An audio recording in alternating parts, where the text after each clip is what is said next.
The day I found out I had cancer, Herman frowned and said coldly to me, "Do you think anyone would care if you died? No one would feel sad about it." I replied, "Whatever." Then I sincerely wished him, "I hope you keep your word. After all, the year my brother died saving me." Everyone looked at me and said, "Why wasn't it you who died?" Later, I stood on that abandoned building where my brother died and jumped from the rooftop. "But Herman, why are you crying?" The 8th year after my brother's death, I was diagnosed with cancer. The hospital was bustling with people. The elderly doctor frowned as he finished reading the thick stack of test results in his hands, then gently asked me, "Did you come alone? Is there anyone else in your family?" He had asked me this question twice. The first time was when I had just entered and sat down. The second time is now. I think I might be quite seriously ill, so I smiled and replied, "I have no family." "You can tell me directly what the illness is." Unexpectedly, I didn't feel afraid of this outcome. When the checklist was back in my hands, I held the thin sheet of paper and for a moment, it felt like an experience card from a game. Death is nothing more than an experience card in this world nearing its expiration date. At that thought, I couldn't help but laugh again. Herman's call came in right at that moment. The year we fought the fiercest, we both hurled cruel words at each other, vowing to act as if the other were dead if we ever met again. And now, I accidentally pressed the answer button for that unfamiliar number. Herman's voice came through the phone. "Your birthday is in a couple of days. Dad asked me to check if you'd like to have dinner together." My reply was blunt, "No, I don't have time." Herman's voice carried a palpable displeasure through the screen. "Every time I call you, you say you're busy. What exactly are you up to?" I walked over to the trash can, lifted my foot, and stepped down, flipping open the lid, tossing the scrap paper in my hand inside. I casually remarked, "Busy dying.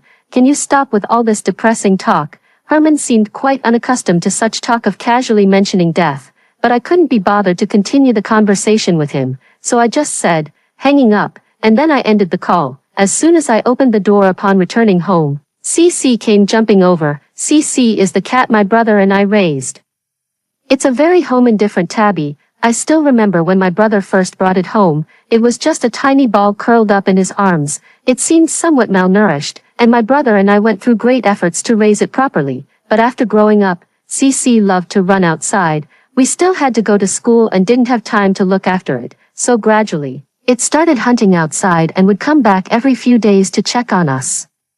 Perhaps it was precisely because of this that I could still see it and get something that belonged to my brother. When did CC start waiting obediently at home for me to return? It seems like just a month ago. I crouched down and stroked its head, murmuring to myself, "So you know I'm about to die too?" Of course, CC didn't answer. It leaped lightly into my arms, curling up in a comfortable position, holding it. I poured some cat food and then went to open the fridge. The fridge is somewhat empty, with only 2 boxes of prepared raw dumplings and a few bags of wontons left. A sticky note from Felix is attached, scribbled with how long to boil them. His handwriting is a bit ugly. I took out a bag of wontons and was just boiling water when I received Herman's second phone call. He's so annoying, getting one number blocked and then calling from another. Irritated by the disturbance, I finally answered one. Herman's voice blended with the bubbling sound of water boiling in the pot as he said, "Dad is sick," I replied, and then, Herman paused and said, "He wants to see you." The water boiled, and I tossed the wontons in, steam swirling around. I said wearily, "I'm not a doctor. Seeing me won't help. I'm hanging up." "Wait," Herman said quickly, "even if you're still upset with us, Dad was always good to you, wasn't he? Can't you just visit him now that he's sick?" My finger paused on the phone screen for a moment. Without saying a word, I still pressed the end call button.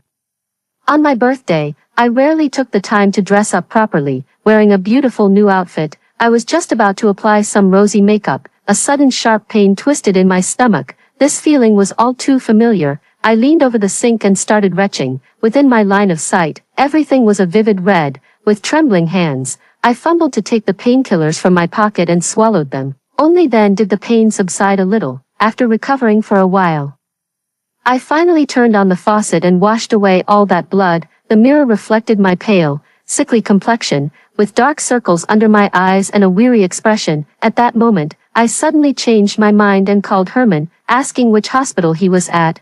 Herman seemed to have anticipated it and quickly sent the address over. Herman is truly a very strange person. He called out to me, then called out to Heidi. In the hospital room, the family was gathered happily around the sickbed.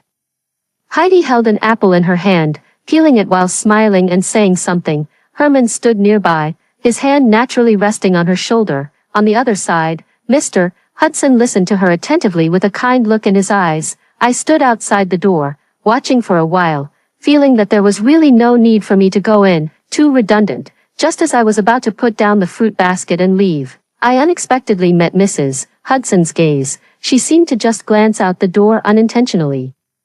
Not expecting to meet my gaze, her eyes were indifferent. The moment our eyes met, I was the first to look away and turn to leave. Jenny, I had just turned away and taken no more than 2 steps when, unexpectedly, I heard Mrs. Hudson call my name. I thought she would continue to ignore me, just as she had for so many years, but I didn't stop, not until Herman rushed out and blocked my path. He frowned, somewhat displeased, and said, "Mom called you, why did you run away?" I looked up at him.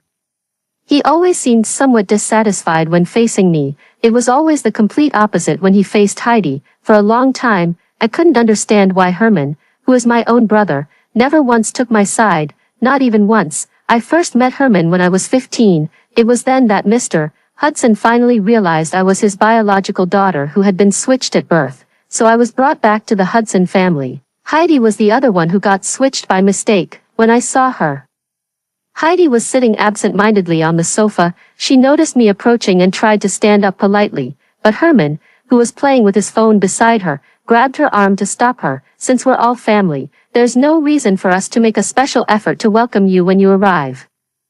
His gaze shifted from the phone screen to my face, giving me only a brief, indifferent glance. At that time, I didn't realize he was defending Heidi, as if he had already decided I would treat her poorly. I simply followed Mr. Hudson in silence the whole way, offering him a brief smile when I finally saw him. For no particular reason, I seemed to naturally have a liking for him, because he was my brother. But he never welcomed me from the very beginning, unlike my real brother. Unwelcome days are never easy to endure. To avoid affecting Heidi, the Hudson family has always publicly claimed that I am merely an adopted daughter they took in. Because of this, Heidi's friends disliked me too, believing I had stolen her place, and went out of their way to make trouble for me. They threw trash into my desk, tossed out my homework notebooks, and mocked me with veiled insults. "Don't you have your own family? Why do you have to go to someone else's home and steal their family? A cuckoo occupying a magpie's nest. How can you shamelessly call someone else's father, dad? Disgusting, shameless." I tried asking Herman for help. I did call him when I was cornered after school, but the person who had been holding an umbrella and chatting happily with Heidi just a second ago, the moment he saw my call, the smile vanished from his face. I called out to him, "Bro, I wish he could explain on my behalf." But the other end of the phone only delivered a cold, "What do you want?" So those words were all choked back in my throat again. Enough is enough. So I went to ask Heidi, "Do you hate me?" Heidi looked surprised and said, "How could that be? Why would you think that, sis?" I asked her, "Then why do your friends always give me trouble?" Before I could finish, Herman interrupted, "Enough. Can you stop stirring up trouble?" I froze in place. Later, Mr. Hudson broke the ice with a smile and asked me, "Were you bullied at school? Tell your dad about it." After I finished speaking, he paused for a moment, then smiled and patted my head gently, saying, "It's okay, let Dad handle these things." All right, so I had nothing more to say. I don't know how he resolved it, but those people never came to harass me again after that.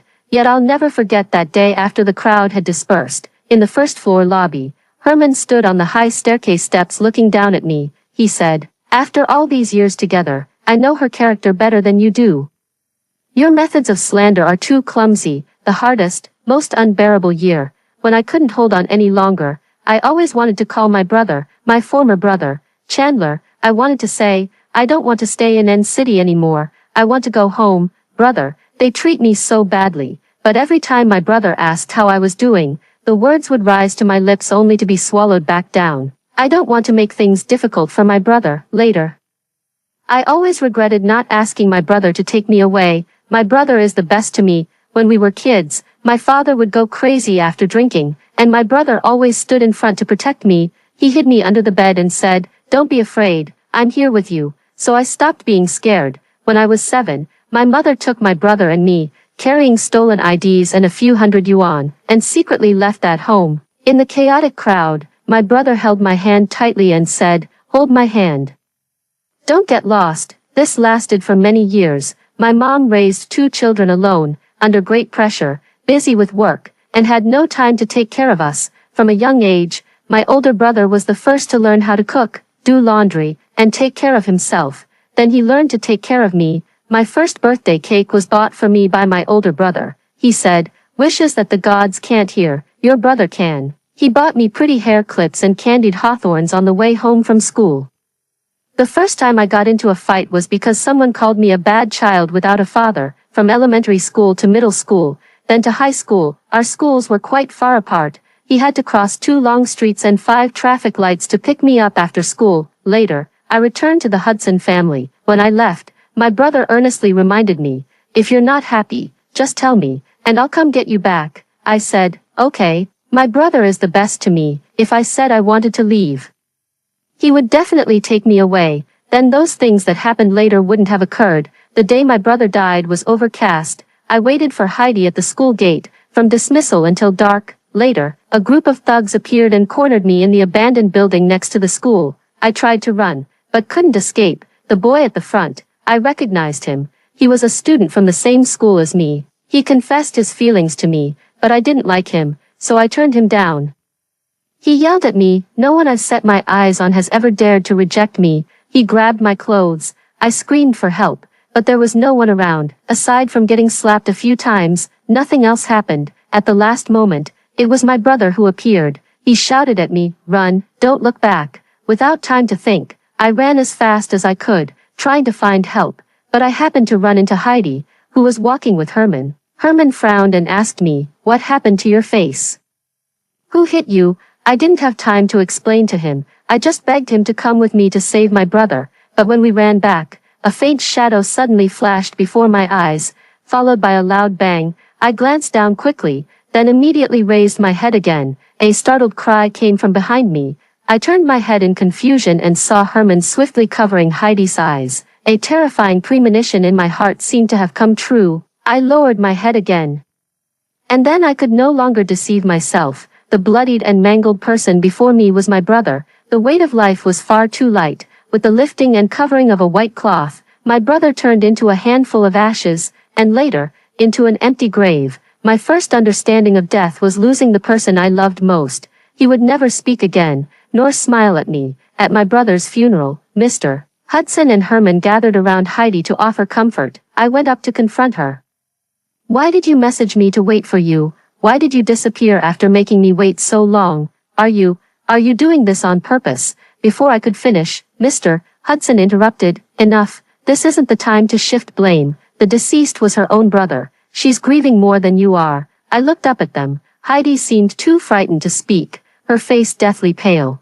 Herman supported her, staring at me with a complicated expression, his eyes seemingly reproaching me for my unreasonable behavior. For a fleeting moment, I thought they resembled green-faced, fanged monsters, but as I stepped back, this time there was no longer my brother standing in front of me. I went to the police, wanting to make those people pay for what they did, but the police said there were no surveillance cameras on that stretch of road, no evidence, making it difficult to convict them. That was the first time I begged my biological parents. I pleaded with them, "Dad, Mom, I beg you to help me. I want them to pay for what they've done." They fell silent for a moment, their expressions complicated as they said, "Okay." They agreed to it. They had agreed to it, but in the end, when the verdict was announced, the ringleader among the boys was only sentenced to 2 years. In the courtroom, that boy looked at me with a provocative smile, so I began to waiting for him to be released from prison. During those unbearable days, I thought countless times about ending it all with him,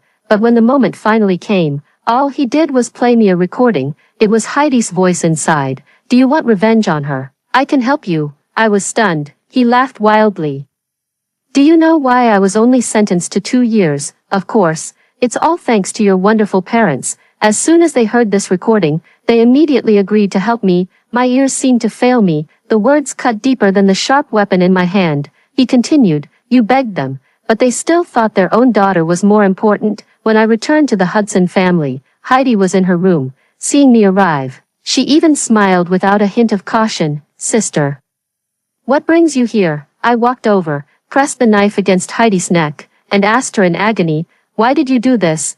Why would you do such a thing? How could you hate me so much? I didn't truly want to kill her. I was just in too much pain, just desperate for an answer. People quickly gathered around, some wanting to stop me but not daring to approach. Amid the chaos, Herman rushed over and snatched the knife away. The sharp blade sliced across both our palms, leaving behind a trail of blood. Heidi cried, I'm sorry, I didn't know he would kill. I just wanted him to teach you a lesson. I didn't expect this. I didn't. But what was unexpected? Unexpected that the person would be moved by lust. Unexpected that my brother would appear. Unexpected that my brother would die because of me. Just as I never expected. It turns out they all knew the whole story from beginning to end, yet kept me in the dark. Herman blustered with a stern exterior but weak inside. What madness has gotten into you now? I stared at him unblinkingly, letting the blood from my hand drip onto the floor. Perhaps frightened by the unfamiliar look in my eyes, Herman took a deep breath and reached out to pull me. Go tend to your wound. But I retreated faster than he did. Then, driven by sheer will, I haphazardly packed the few belongings I had in the Hudson family. I couldn't be bothered to bandage the wounds on my hands, and in the process of packing, I reopened a few cuts. While I was doing this, Herman stood by. At first, he watched with a cold expression, but eventually, he couldn't take it anymore and stopped me. Who are you putting on this act for? I'm not putting it on for anyone. It's not like anyone would care anyway. Heidi was crying beside me, irritating me. Sis, just hit me if you want, or stab me with a knife. I'm sorry, sis. She's so fake. She clearly knew I wouldn't stab her with a knife. I raised my head. I want to leave here. The money I've spent over the years, I'll pay back as soon as I can earn it. After that, we'll never have anything to do with each other again. I said this when everyone happened to be present. Mr. Hudson seemed angry but still restrained himself, saying, we're family. How can you say such things? Family. I found it somewhat laughable. Only you guys are the real family, aren't you? Wasn't it you who orchestrated Sam's sentence reduction? When you did all this, what did you take me for? Mr. Hudson said coldly, we were wrong about this matter. But how long has it been? Let bygones be bygones. The family has finally found some peace. Don't throw a tantrum now. I enunciated each word clearly. It's not in the past. I hate you. I will never forgive you. With that, I grabbed my suitcase and left. There were many people standing around, but no one spoke. In the end, it was Herman who reached out to stop me. The wound on his hand hadn't been treated either. The blood half-dried and sticking to his skin. He said, it's very late now. Let her go, Mr. Hudson's tone was unreadable, neither angry nor pleased, threatening people with a knife so casually. Is this how your family raised you? I don't think you should come back until you've properly reflected on your actions. Are you out of your minds? Herman rarely lost his temper, and it was one of the few times I'd seen him speak up for me. She's not even an adult yet. Where do you expect her to go? But I wasn't moved by it. I shook off his hand, the pain making him instinctively furrow his brows. But I didn't look back. That departure lasted 6 years. Quite a lot happened during those 6 years. I left the Hudson family and moved to N City for college. The year I was poorest and most unwilling to bow my head. I ate only one meal a day and rushed to part-time jobs right after class. When I didn't perform well, being scolded mercilessly was a common occurrence. Herman came to see me a few times. Perhaps he suddenly felt a pang of conscience, but I didn't want to talk to him. Often, just as he began to speak, I would already be walking away. The only time I didn't shoo him away was when I came home too late one night and was followed by a drunk man on the street. Right after I called the police, I saw Herman standing in front of me. He drove that person away, then he followed behind me, one after the other, back to my rented place. At that time, to save money, I rented a single room near the school. It was livable, but the environment wasn't great. Herman stayed silent the whole way, but upon seeing the condition of the room, he finally couldn't hold back. You live here. I was exhausted and didn't have the energy to argue with him, so I went to the kitchen to cook some noodles. He kept talking to himself, saying a lot. One moment he criticized this as bad. The next he complained about that being poor. In the end, perhaps because no one responded, he lost interest. He asked me, would you rather live here than go back? Dad was just speaking in anger back then. If you go back and swallow your pride, Isn't that better than being so stubborn? Meanwhile, I absent-mindedly stuffed a few bites of the freshly cooked noodles into my mouth. Looking at him, I said calmly, "Don't come looking for me anymore. Are you always going to talk like this? Is it fun?" Herman probably still thought I was just being moody, but I just replied wearily, "I'm exhausted. I don't have the energy to deal with you, and every time I see you, I'm reminded of my brother. I can't sleep." Herman stared at me blankly, unable to speak. In the end, he left, and never appeared again. But when he left a stack of money. It was in an envelope, quite a thick stack. I only glanced at it once before stuffing it to the very bottom of the drawer. Later, he sent me money several times, always through classmates beside me when I wasn't paying attention, but he never once appeared before me. The Hudson family started contacting me, whether it was in my 3rd or 4th year away. At that time, my life had just gotten on track. I had some savings and didn't have to run around for money, probably realizing they could no longer control me with this, or perhaps, as Herman said, it was just their angry words. It doesn't matter anymore. Anyway, they started reaching out to me, wanting to reconcile, but I blocked all their contact methods, never met them even once.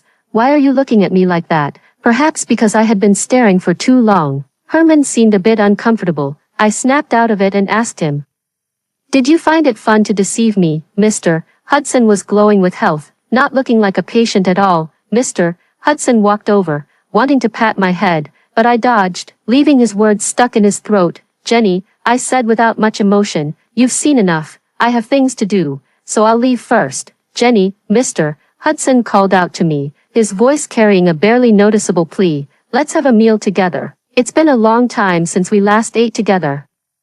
"Are you still blaming your dad?" I didn't want to answer that question, nor did I wish to stay, so I quickened my pace and walked ahead, but then came the sound of someone collapsing behind me. I heard them shouting, "Dad!" I paused, turned around, and saw Herman pulling out medicine from his pocket to give to Mr. Hudson. Herman said, "I'm not lying to you. Dad had a heart attack a couple of days ago and almost didn't make it. When he woke up, he kept saying he wanted to see you.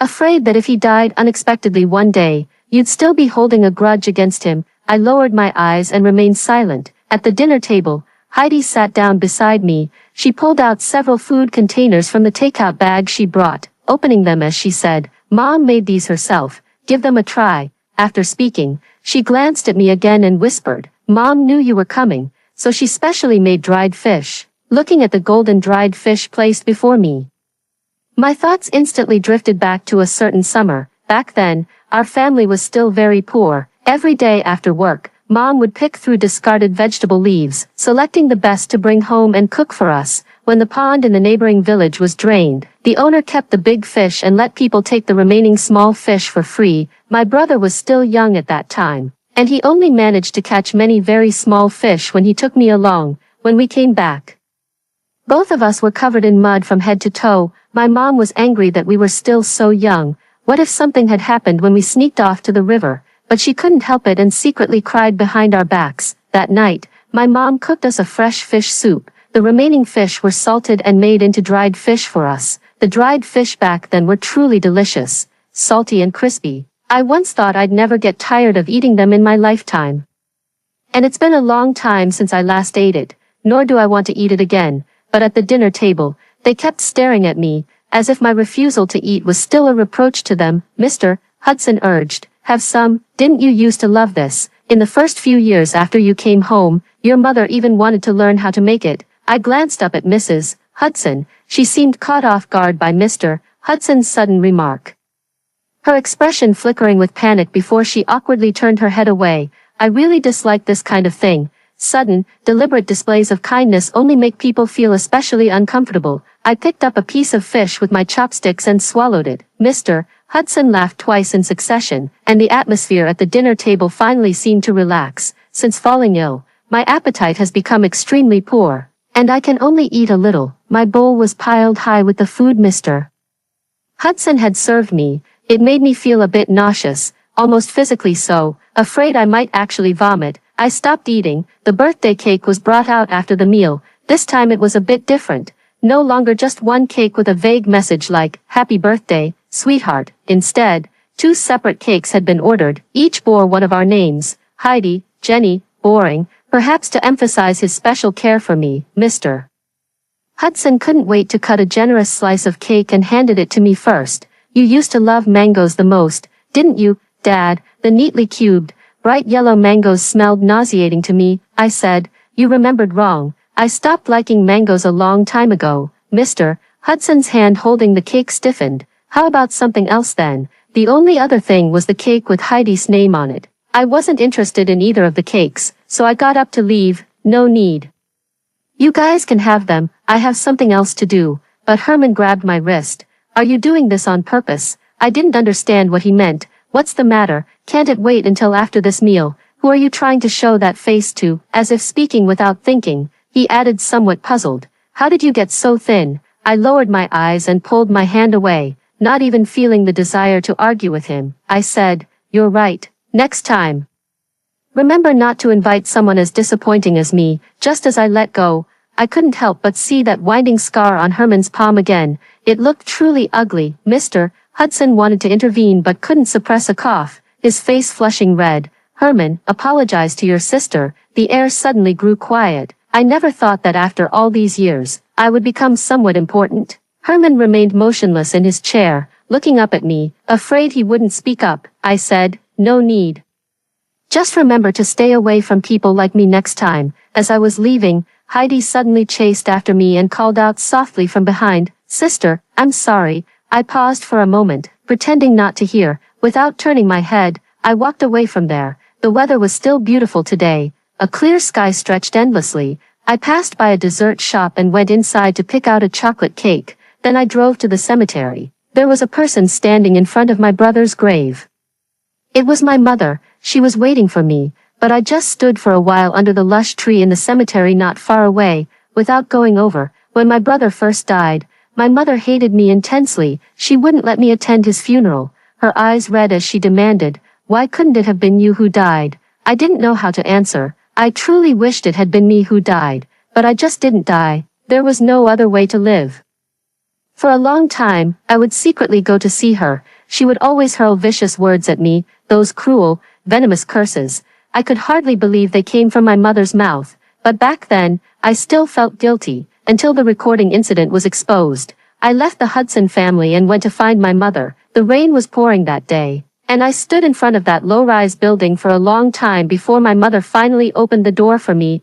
I played the recording for her, my voice trembling as I said, Mom, I have evidence now. I can sue her. I'll make them all pay. For a moment, my mother's expression turned panicked. Then, as if she had made up her mind, she grabbed the recorder from my hand and smashed it violently onto the ground. The voice recorder was smashed to pieces. I felt my heart shatter along with it. I didn't even have the strength to pick up that recorder immediately, just asking her, why, Mom?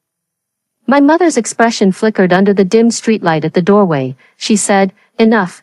Haven't you done enough harm to your brother? Do you have to kill everyone in our family before you're satisfied? So I could no longer speak, but slowly crouched down and picked up the shattered pieces of the voice recorder one by one. I left that place in utter disgrace. I once tried to get my brother's case reopened. This is an extremely difficult thing to accomplish. Fortunately, Felix was by my side.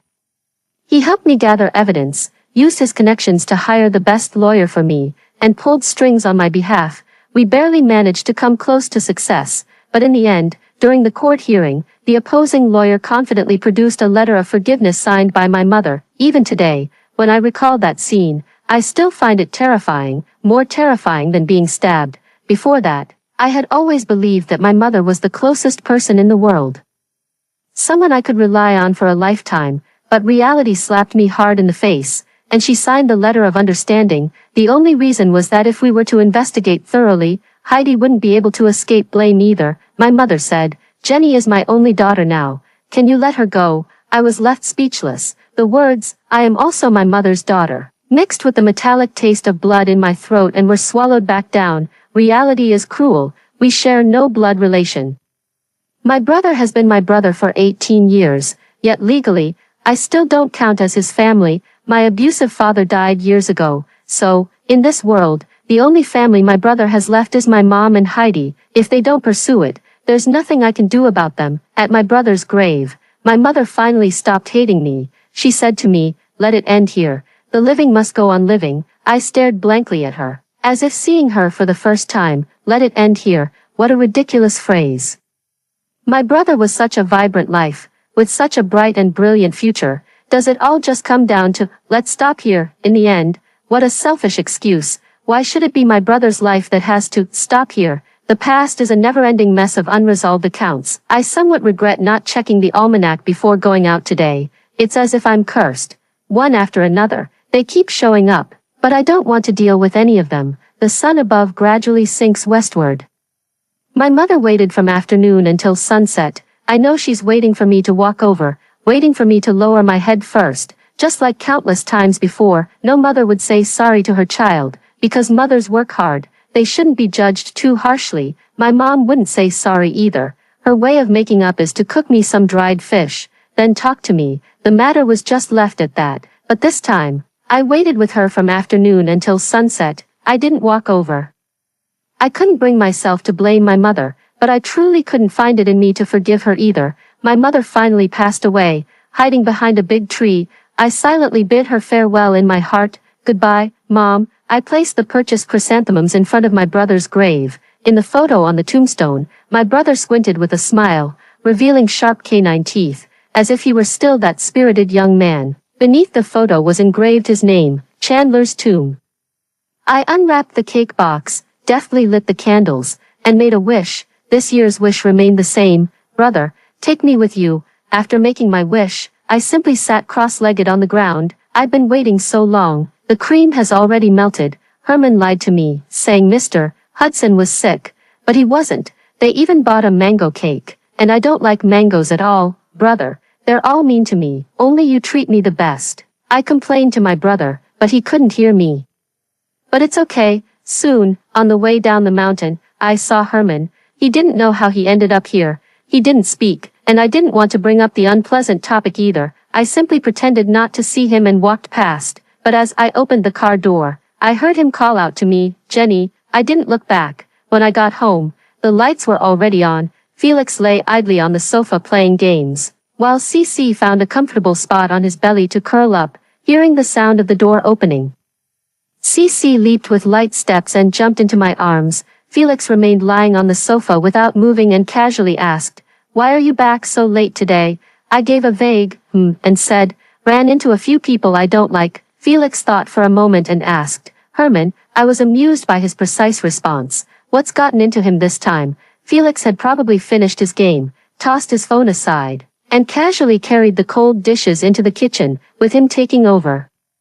I couldn't be bothered to move. I simply leaned against the kitchen doorframe, watching with interest as he reheated the dishes. Can't be bothered to say. Felix didn't press further. The kitchen is designed to be compact, with just enough aisle space for two people to pass. The warm yellow light overhead casts down, illuminating Felix's busy figure. It seems to envelop his entire being in a warm glow. I had the dishes ready by 6, thinking it was just in time for dinner. "Who knew you'd come back so late?" I said. "Yeah, who could have guessed?" When the doorbell rang, I didn't think much of it, but as soon as I opened the door, there stood Herman outside. He was holding a beautifully wrapped box in his hand. I asked him, "What's up?" Herman handed me the box, his expression not as stiff this time. He said, "Happy birthday." My gaze lingered on the box for just a moment before quickly moving away. "No need. I don't want it."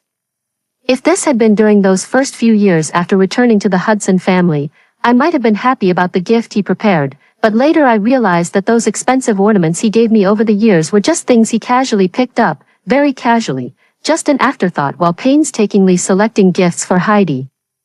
So after that, I stopped having any expectations for his so-called gifts. I don't need mass-produced freebies, no matter how pricey they are. When Felix came out, Herman's hand hadn't had time to withdraw yet. "Did you invite other friends?" The smile in Felix's eyes vanished the moment he saw Herman. His demeanor turned cold. Herman frowned and asked, "What are you doing here?" Felix said coldly, "None of your business." Herman turned to look at me again, his expression turning somewhat unpleasant.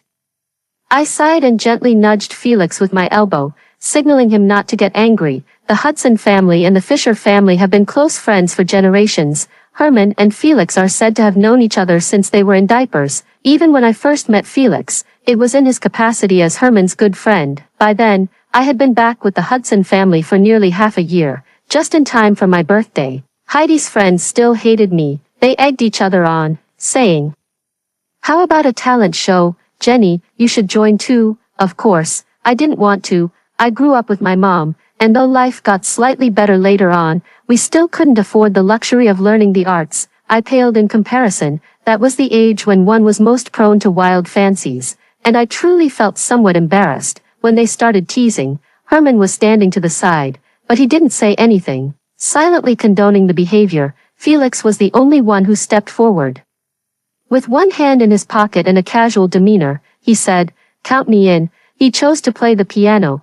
Then I heard the most unpleasant piano piece I've ever heard in my life, but I still think he looked cool playing the piano, because after he calmly accepted all the mocking laughter, no one bothered me anymore to perform any talents. Later, when the piano playing was over, he somehow brought a small cake over and handed it to me. "Those young masters and misses are really quite boring." I nodded in agreement. I whispered to him again, "Thank you." I knew he came to help me out of the situation. He seemed amused by my serious expression, propping his head with one hand and leaning closer to whisper back, "Actually, I don't like them either." So I made my first friends since coming to N City. Later, I found out that his family was a scholarly one, but for some reason, the genes mutated in his generation, leaving him with no scholarly demeanor at all. Instead, he had a bit of a rogue's unyielding air. After that came my falling out with the Hudson family. I stubbornly returned to N City. Little did I expect that not long after, I would run into Felix again in N City. Instead of following his family's plan to study abroad, he had enrolled in a university in N City, majoring in psychology. Then, unsurprisingly, he became my therapist. When I asked again about his relationship with Herman, he just casually said, "We're no longer friends." Back then, the sunlight was just right. He rested his hand on my shoulder, smiling brightly. "Don't worry, I'll always stand on the side of justice." Felix celebrates my birthday with me every year. When I first moved to N City, it was the worst time for my mental health. I reject everyone, including Felix, so every time he comes, he brings a bunch of things and squats outside the door waiting for me. I hardened my heart a few times, until one time, I worked overtime and came back very late. The heavy rain outside has left the corridor of this house dim and damp. Felix must have been tired. He leaned against the wall and fell asleep. The light on the corridor ceiling is old, emitting only a faint glow that falls on his peaceful shadow. That small patch of light seemed to touch a tender corner deep in my heart, so I gave him the key, told him not to wait outside next time. But Felix rarely shows up unannounced. He usually comes at fixed times, carrying loads of groceries to restock my fridge. And then there's his birthday. When I first came to N City, I had no friends, and my first birthday was spent with just the two of us. He knew I was going to visit my brother, so he usually only came in the evenings. Herman doesn't know how important Felix is to me. He knows nothing. Felix returned to the kitchen, clearly not wanting to see Herman, carrying the gift Herman had brought. I walked around before finally bending down to place it on the floor beside the desk. When I came out, I noticed Herman crouching on the ground, trying to pet CC, but CC, unusually, assumed a defensive posture and hissed at him. I walked over and picked up CC. The atmosphere was a bit awkward. Herman and I didn't really have much to say to each other. Herman tried to make conversation. "Is this your cat?" I think his question is a bit strange. "This is my home. CC is of course my cat." I responded with a, He then asked, "Since when did you start keeping a cat?" "That was a long time ago, when I was raising CC. I didn't even know I was switched at birth, so long that CC is now an old cat." I stroked CC's fur and said calmly, "I forgot." Herman wanted to say something more, but the doorbell rang. Elizabeth, holding a large bouquet of flowers, smiled brightly and said to me, "Long time no see, happy birthday." Fish, Elizabeth is my pen pal. A long time ago, I wrote a short story.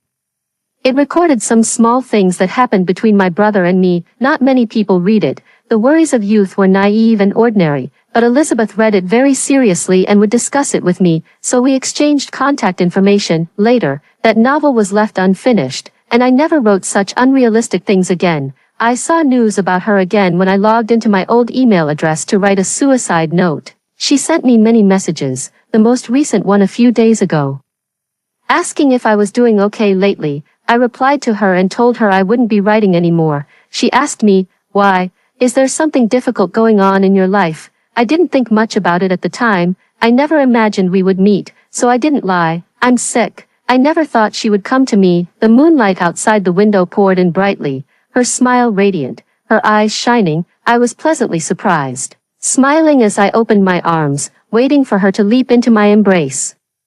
Herman watched from the side, his gaze seemingly a little confused. Elizabeth blinked her eyes and said playfully, "Is this your brother? He's so handsome." I was taken aback and instinctively retorted, "No, is this your brother? He's so handsome." This was indeed what my friend had said the first time she met my brother. It's my brother, not someone else. I didn't expect Elizabeth to still remember those boring plot lines. Herman was uncharacteristically quiet, just staring at me intently.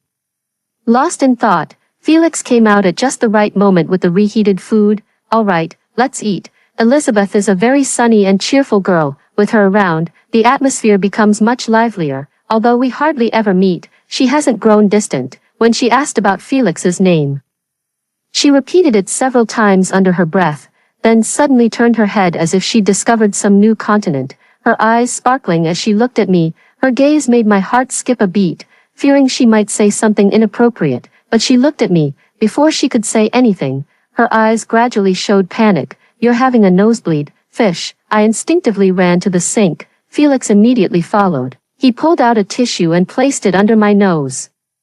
I couldn't help but look up at him, a bit worried that he might have noticed something, but the words of explanation reached my lips, only to be suddenly forgotten. I stared at him blankly. Under the dazzling lights, his eyes resembled beautiful gemstones. It suddenly dawned on me that the number of times we would meet was already starting to count down. Felix is also looking at me. His gaze seems to have something left unsaid, but all he utters are two calm words, "Look down." I obediently comply.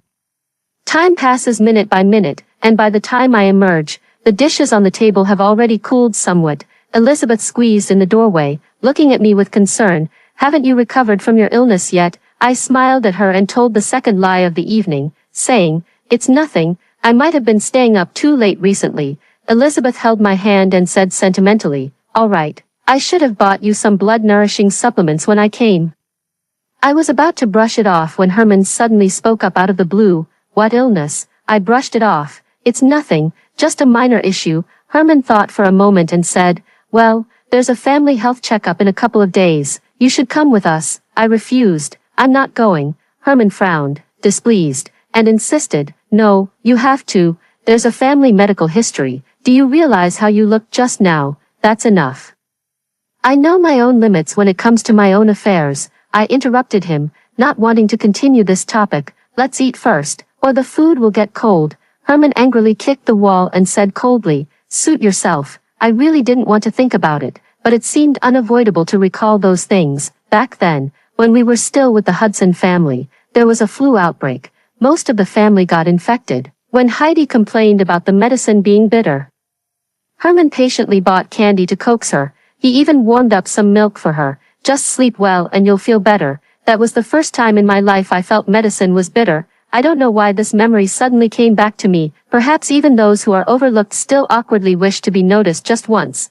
After dinner, Felix took a cake out of the fridge, a small 4-inch chocolate cake. I turned off the lights while making a wish, and the candles lit on the cake only allowed me to vaguely see Felix's face across from me. The candles burned inch by inch, and as I gazed at Felix, I suddenly felt a bit dazed. He was looking at me too. In the darkness, the candlelight danced in his eyes. At the last moment before the candle burned out, I gently closed my eyes and began to make a wish. "Forget me." When I came out of the room, Felix had already finished washing the dishes. He was sitting on the sofa, holding the remote control and adjusting the channels. Herman sat beside him. I heard him ask, "Does she not like mangoes anymore?" Felix responded expressionlessly with a Herman asked again, "Why, didn't she used to like them?" Felix continued his movements without sparing him a glance, calmly stating, "On the day Chandler passed away, he brought her a mango cake." Herman's back stiffened, and after a long silence, his low voice finally asked, "Then why didn't she mention it?" Felix seemed suddenly curious, giving him a glance, but upon seeing his expression, let out a mocking laugh. "Weren't you at Chandler's funeral too? Who are you putting on this innocent act for now? My brother left behind very few things. When he died, His school bag still contained the materials for the competition and some homework assignments from school. The rest were gifts he brought for me and Heidi. My gift was a literary work I had mentioned to my brother and a small piece of mango cake. That cake had already been smashed to pieces when my mom threw it at me. It was Felix who pressed his hand against my forehead and blocked it for me. He was still sick at the time. Originally, I was supposed to visit him at the hospital. In the end, it was him who came to find me. When I was squatting on the ground, shoving mangoes into my mouth in a frenzy, Felix pried my hands open and stopped me. At that time, I was completely helpless, as if everyone was blaming me. Only Felix held me and said, "Don't be afraid." I finally broke down in tears, clutching Felix tightly. I sobbed, "Felix, I don't have a brother anymore. I'll never have a brother again." Kneeling on the ground, Felix patted my back and said firmly, "You still have me. From now on, I'll protect you, okay?" And where was Herman at that time? He was busy comforting the frightened Heidi, not even daring to let her see my brother's body. Felix wasn't wrong. Herman, or rather Mr. Hudson, Mrs. Hudson, if any one of them had been willing to spare me a little attention, they wouldn't have been unaware of why I don't eat mangoes. Yet, they simply didn't. In that case, why pretend to be considerate and insist on meeting in such a muddled way? Completely unnecessary. Felix didn't stay long. After adjusting the TV to a channel he was satisfied with, he was ready to leave. "Let's go. She has work tomorrow." "Don't bother her." Herman wanted to argue back, but in the end, he was left speechless. "He knows nothing about me." I saw them off and was about to go upstairs when Herman suddenly called out to me. He asked me, "Do you still resent us?" The sky grows dark, the night deepens. I turned my head, looking at him somewhat strangely. We all understood which matter he was referring to, but if they hadn't insisted on bringing me back to the Hudson family, Heidi wouldn't have grown jealous and sought revenge against me. I stay quietly in N City, where I won't meet those utterly terrible people. My brother wouldn't die because of me. Is any one of them innocent in my brother's death? When they deceived me, did they ever consider how incredibly important my brother was to me? For over 2 years, more than 700 days and nights, have they ever felt a twinge of guilt? They feared Heidi would face condemnation and harm, so they fabricated lies, allowing all that pain, abuse, and blame to be directed at me. And they stood by, watching coldly. So, am I not supposed to resent them? Can't I resent them? Herman stubbornly kept looking up at me, as if demanding an answer. I tucked my hands into my pockets for warmth, met his gaze, and said calmly, "It's not about resentment, you're not that important." After saying that, I turned and left. Actually, Heidi hasn't had it easy all these years either. Herman called after me, "You must have sensed it too, that maybe Mom wasn't entirely unaware of the baby mix-up back then." Herman knew how to keep someone with just 3 sentences. I stood on the narrow steps of the aisle, taking a few seconds to decide to hear him out. Mom was very unkind to Heidi when she was little. In my limited memories, she seemed to despise Heidi. She never smiled at her, always lost her temper, and sometimes even hit her, as a child. I didn't understand why Mom acted this way. Dad told me it was postpartum depression, and I only half understood. Heidi is even younger than me, so she understands even less.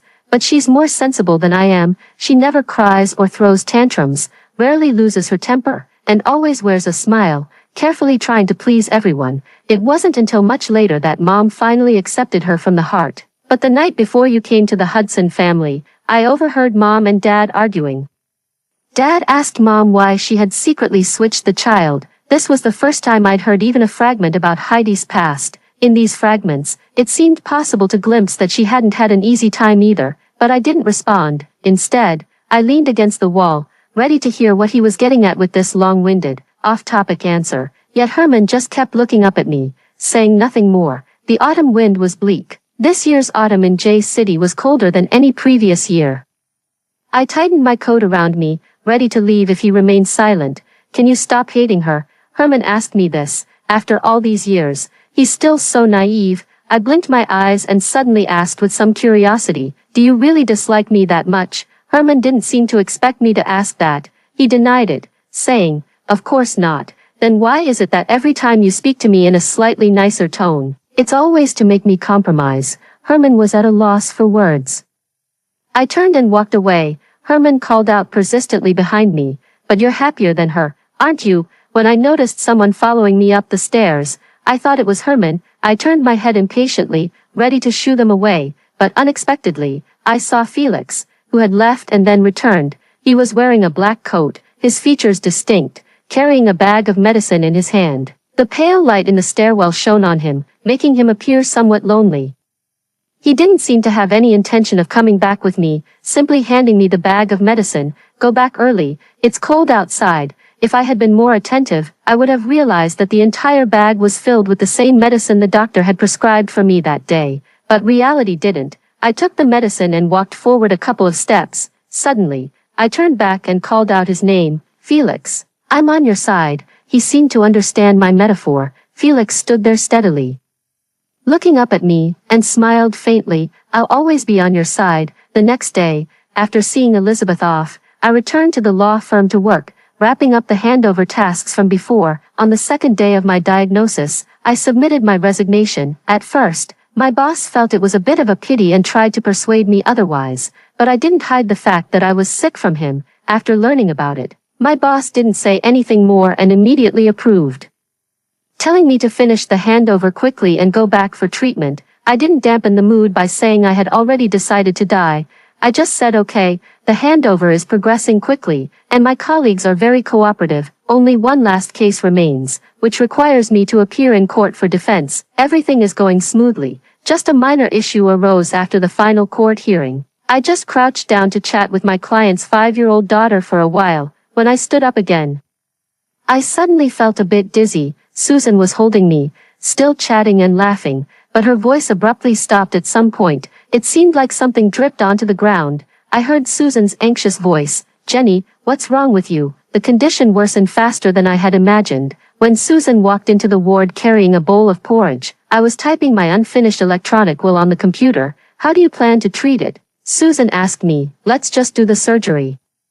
Conservative treatment is too torturous." I laughed carelessly. After a moment's thought, I hastily added, "Don't tell anyone about this for now." Susan was puzzled. "Not even your family?" Without looking up, I replied, "Sis, you remembered wrong. I don't have any family." Susan gave me a light pat. I was a bit puzzled and followed her gaze, only to see Herman standing at the door with a grim expression. "Do you think we're all dead or something?" I was a little annoyed and asked him, "What are you doing here?" Herman suppressed his temper and walked over. "Heidi's mother is sick, and she can't handle it alone." I let out an, "Oh," and didn't say anything more. Herman asked again, "What's wrong with you? Why do you need to be hospitalized?" "The flu," I said without changing my expression. Herman glared at me. "You think I'm an idiot? Who said the flu can't kill people? Do you have to talk like that?" We didn't end up arguing because his phone rang.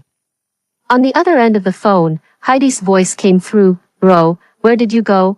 I don't see you." Herman let out a sigh, his tone softening. "I have something to take care of. I'll be there later." After hanging up, Herman's expression turned stiff again as he looked at me. "You'd better not have any issues. I'll have a doctor check on you later." I couldn't be bothered to respond to him. He thought for a moment, then added, "Do you want to go see her mother?" After a brief silence, I replied, "There's nothing worth seeing. I'm not a doctor, so I wouldn't be much help. She has someone by her side. Going would only make things more uncomfortable for both of us." After much deliberation, it's best not to go, but I didn't expect my mom to come over. She clearly heard those words too and angrily said, "What does it matter if someone's been raised for over a decade?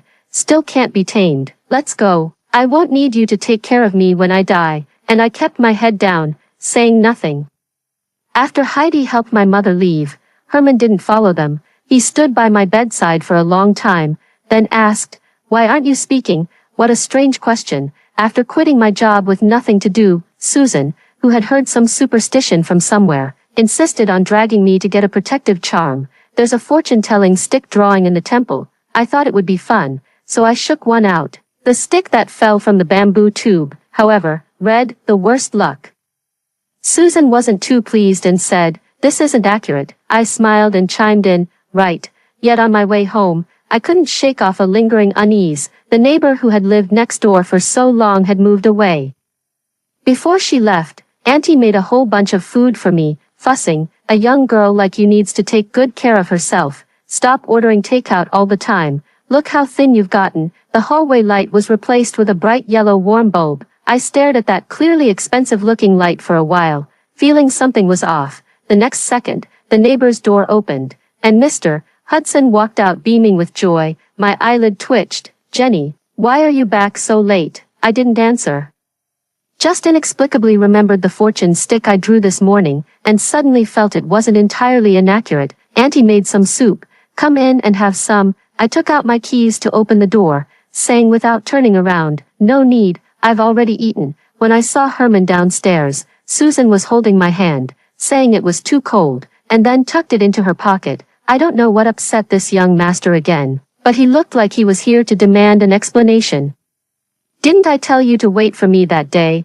Why didn't you wait?" I thought for a moment before remembering. It was that day at the hospital when he said he would take me for a full-body checkup, but Susan later told me he was so busy that he didn't remember to visit my hospital room until evening. Wait for what? Wait for you to suddenly remember me on a whim. I looked at him, and even the faintest trace of a smile vanished from my lips, perhaps out of guilt. Herman's face darkened. But he didn't lose his temper. He asked again, "Why didn't you take the case assigned to you by the Hudson family? It's not that troublesome." Just as expected, Susan sneered from the side. "Wasn't that case initially assigned to attorney Heidi he by President he? What, now that attorney he has to take care of her sick mother and can't handle it? You suddenly think of Jenny." Herman, apparently unable to tolerate being contradicted, said coldly, "This is our family matter.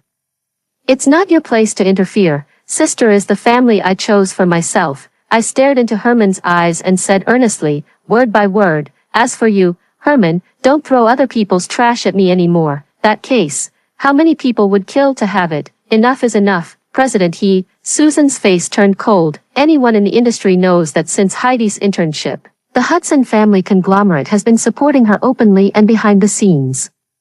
The so-called rare cases you mentioned, President he, have been handed to her quite a few times. Talk about being a brother. When Jenny first started her internship and was being bullied and looked down upon, she didn't rely on you at all. Herman stared straight at me, unable to speak. We all knew Susan was telling the truth. In the kitchen, Susan kept grumbling while cooking. What kind of person helps a non-blood related sister bully their own biological sister? Must have a screw loose.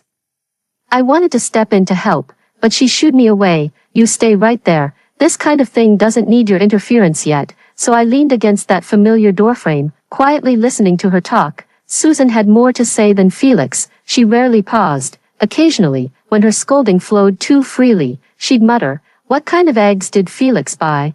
How did eggshells end up in the bowl?" I chuckled, as if unintentionally. Susan suddenly said, "We don't need their fake kindness." These past few days, I asked my dad to reach out to his comrades' connections and got in touch with an expert in this field. Let's focus on getting better and leave them far behind. I tilted my head to look at her, gazing at her with a hint of coquetry. "No, sis, I'm so tired." Susan didn't know about the things that happened to me in the past. She asked, "Why?" "I don't want to talk about it. It would just turn into a long-winded discussion. Too much trouble." "What about your Dr. Fu then? Are you going to abandon him too?" Susan asked me this, and again I didn't know how to respond. The next day, I was woken up by knocking on the door. I barely fell asleep until dawn. My stomach kept aching repeatedly at night, and the medicine didn't seem to help much. The pain kept coming back again and again. It finally got a little better in the morning, but I was woken up after less than 2 hours of sleep. I opened the door, and it was Jack, as if oblivious to my terrible expression. He said with concern, "Auntie made breakfast. Let's have some together. Skipping meals isn't good for your stomach. If you don't take care of yourself when you're young, you'll suffer when you're old." To be honest, I find this really annoying. Since we've already had a complete falling out, there's no need to maintain any further contact. But he never tires of it, always doing things that annoy people. I wanted to close the door, but he blocked it with his hand. "Jenny, I know you're still upset with me, and I was wrong about that matter, but give me a chance to make it up to you, okay? You can't keep ignoring your dad forever." I said, "Move." He refused. "Mom and Dad have been here for so many days, and you haven't had a single meal with us. What's past is past. We're getting old. Don't hold a grudge against us anymore." I held back for a moment but couldn't resist. Fine. I'd visited the neighbor's house a few times before, but this time it looked somewhat different. Jack pointed to the south-facing bedroom, smiling as he envisioned. "When you move in with us, you'll sleep in that room. It gets great light, bright and airy." I sipped the soup from my bowl slowly. pondering how to make them stay away from me. How's the soup? Your mom got up early just to make it for you. I snapped back to reality. What did you say? Jack mistook my reaction for being moved to speechlessness and repeated.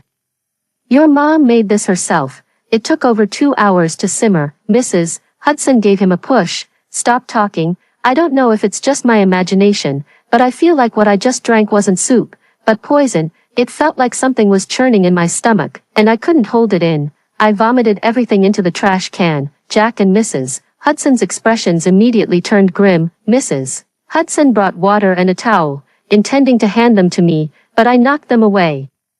Have you had enough of this childish parent-child game? If you're overflowing with sympathy, can you go bother Heidi? Can you just leave me alone? I was extremely irritated. Mrs. Hudson crouched there in stunned silence, her face pale. That's not what I meant. I stood up, using sharp and bitter words, sneering. Who knows what you mean? You're always like this. When you want to replace a child, you can toss them away without batting an eye. Enough, Jack snapped angrily, ignoring him. I continued venting. You raise them when you feel like it, and discard them when you don't. You're the most selfish person in the world. With a loud slap, Jack's palm struck my face hard. How dare you speak to your mother like that? Time seemed to stand still.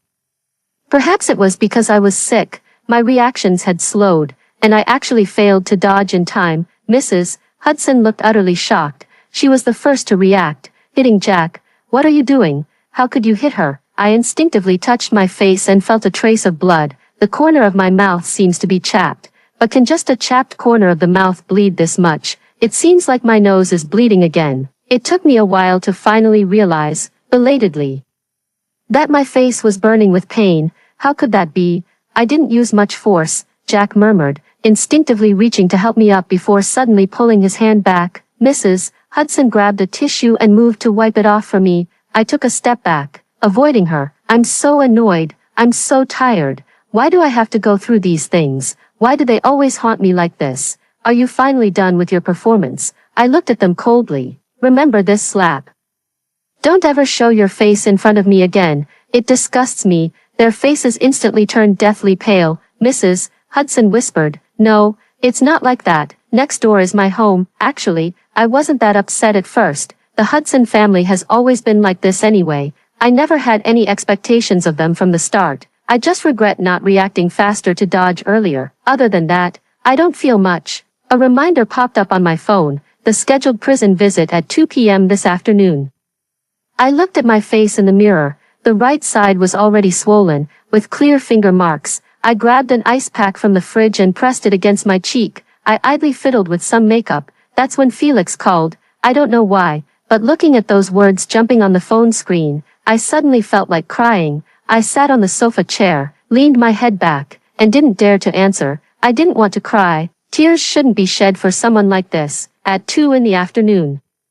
I arrived at the visitation room on time. The person across from me is the murderer who killed my brother, Sam, though it's regrettable that I lacked the capability when I was too young, allowing him to roam free and unjustly gain a few more years. But after becoming a lawyer and gaining enough strength, the first thing I did was to send him behind bars, life imprisonment. He'll spend his entire life atoning for his mistakes. In the visitation room, the moment he saw it was me, he turned to leave.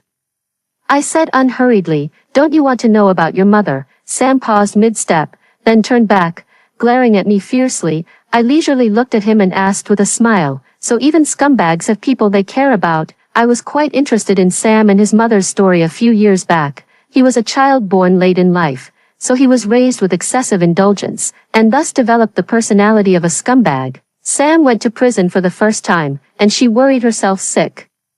Her hair turning gray. Later, when Sam was released, she still didn't say a single harsh word. She just held him and cried, telling him to turn his life around and live well from then on. As she spoke those words, Felix and I stood on the second floor, not far from them. At that moment, I had only one thought, live well. Does he even deserve it? But at that time, my abilities were limited, and with the Hudson family obstructing me, there was nothing I could do. When I found them again in N City later, they had changed drastically. His mother had found a job and set up a small stall at the school gate after work. The face that once cost millions to maintain had long lost its youthful glow, leaving only weariness. The information I later uncovered was that less than a year after I went to J City, Sam's father was tricked into bankruptcy. After going bankrupt, he stubbornly insisted on divorcing Sam's mother. Sam was left with his mom. Along with him came a mountain of debt, but even so, she never gave up on Sam. She transferred Sam to a new school in a place where no one knew them, set up a small stall, and worked tirelessly, earning money for Sam's education while paying off the debts. They delude themselves into thinking they can start over. Sam had only been working for 2 years when he was arrested. They say he's changed a lot over the years, as if he grew up quickly during those difficult times.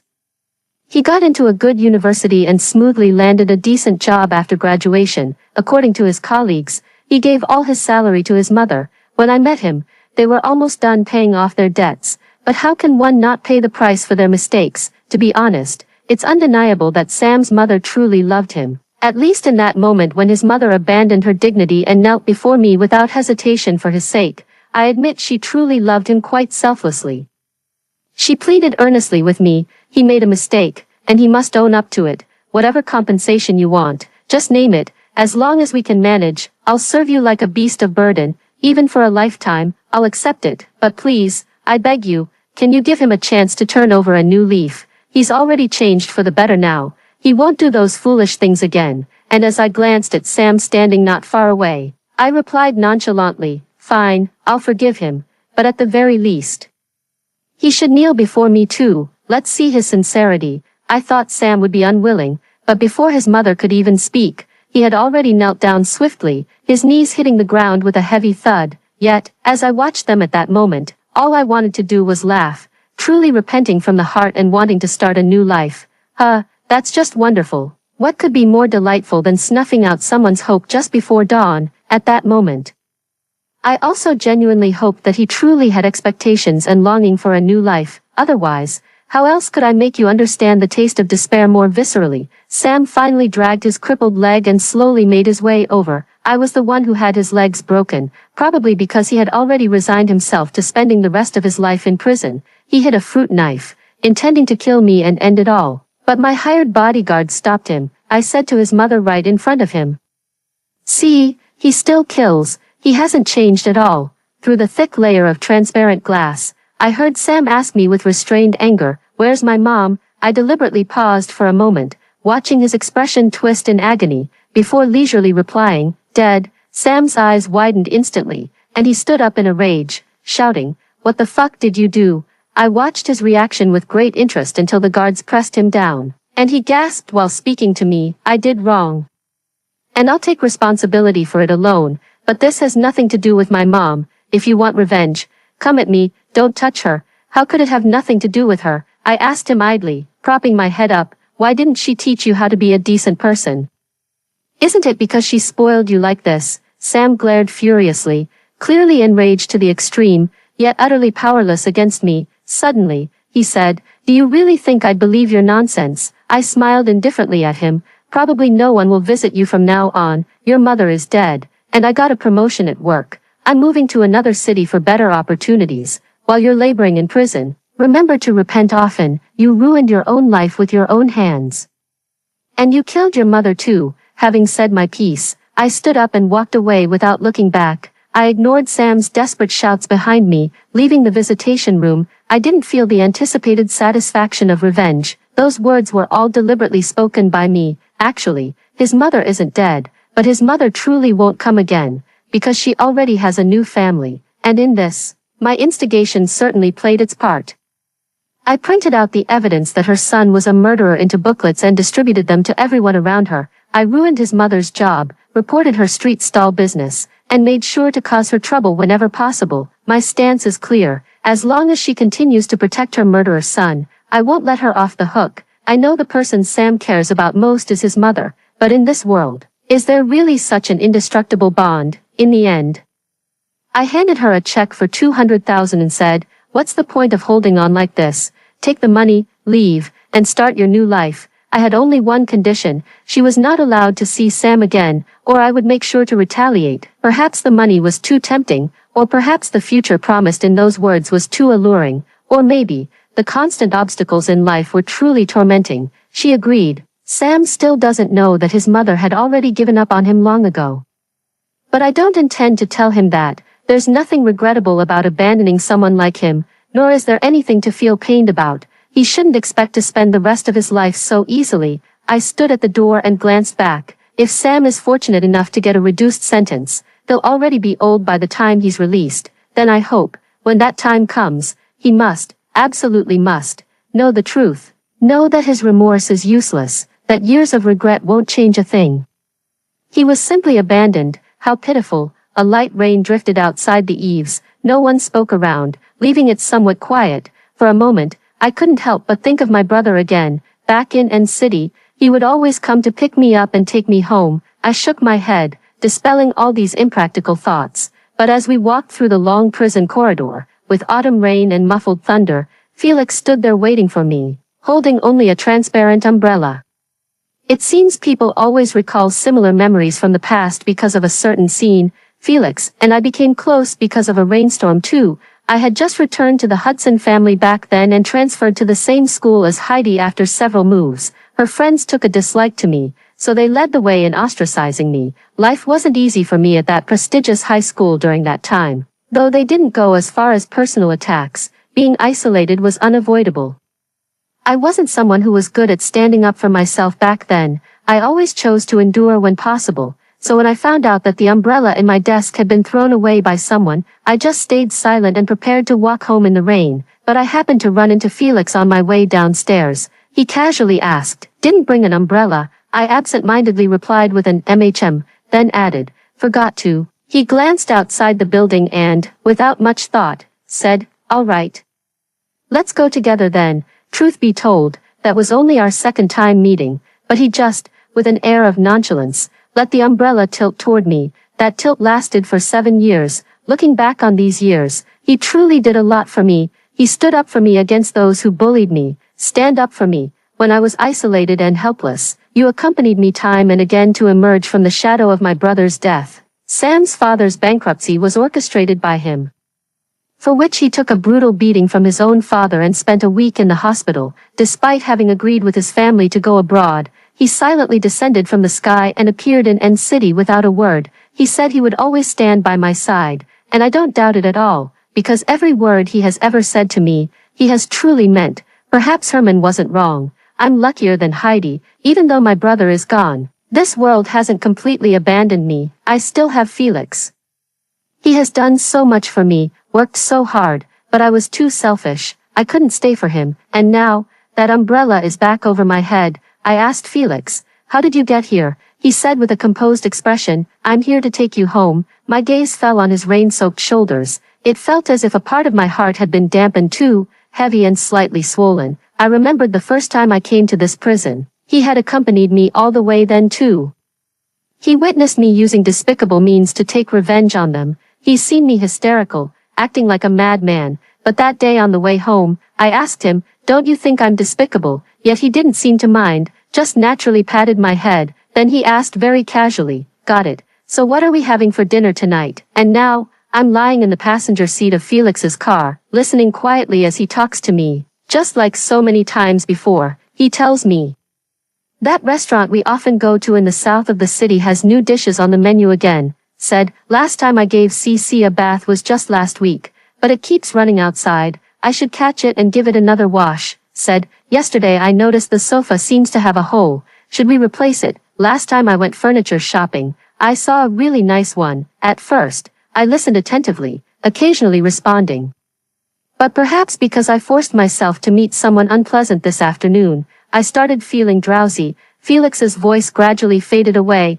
I wasn't sleeping deeply, and in my drowsy state, I felt someone gently wipe my face with their hand, so light, it almost seemed like an illusion. By the time we got off, the rain had stopped, the sky darkened early, the streetlights on both sides of the neighborhood road flickered to life. As I got out of the car and reached the first lamppost, I heard Felix's voice calling from behind, "Let's go get treatment, don't be afraid, I'll stay with you the whole time, you've got me." It suddenly dawned on me, what I'd heard earlier wasn't an illusion after all. He's so smart, he's already guessed my condition. I stood there for a while, not turning around immediately, or perhaps, I didn't know how to respond. In my death plan, Saying goodbye to Felix was the thing I least knew how to bring up.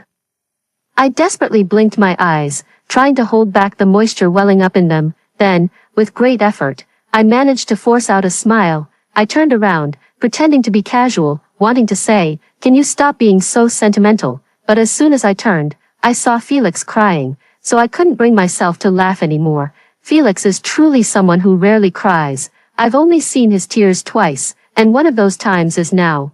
I opened my mouth, but no sound came out. Felix just looked at me.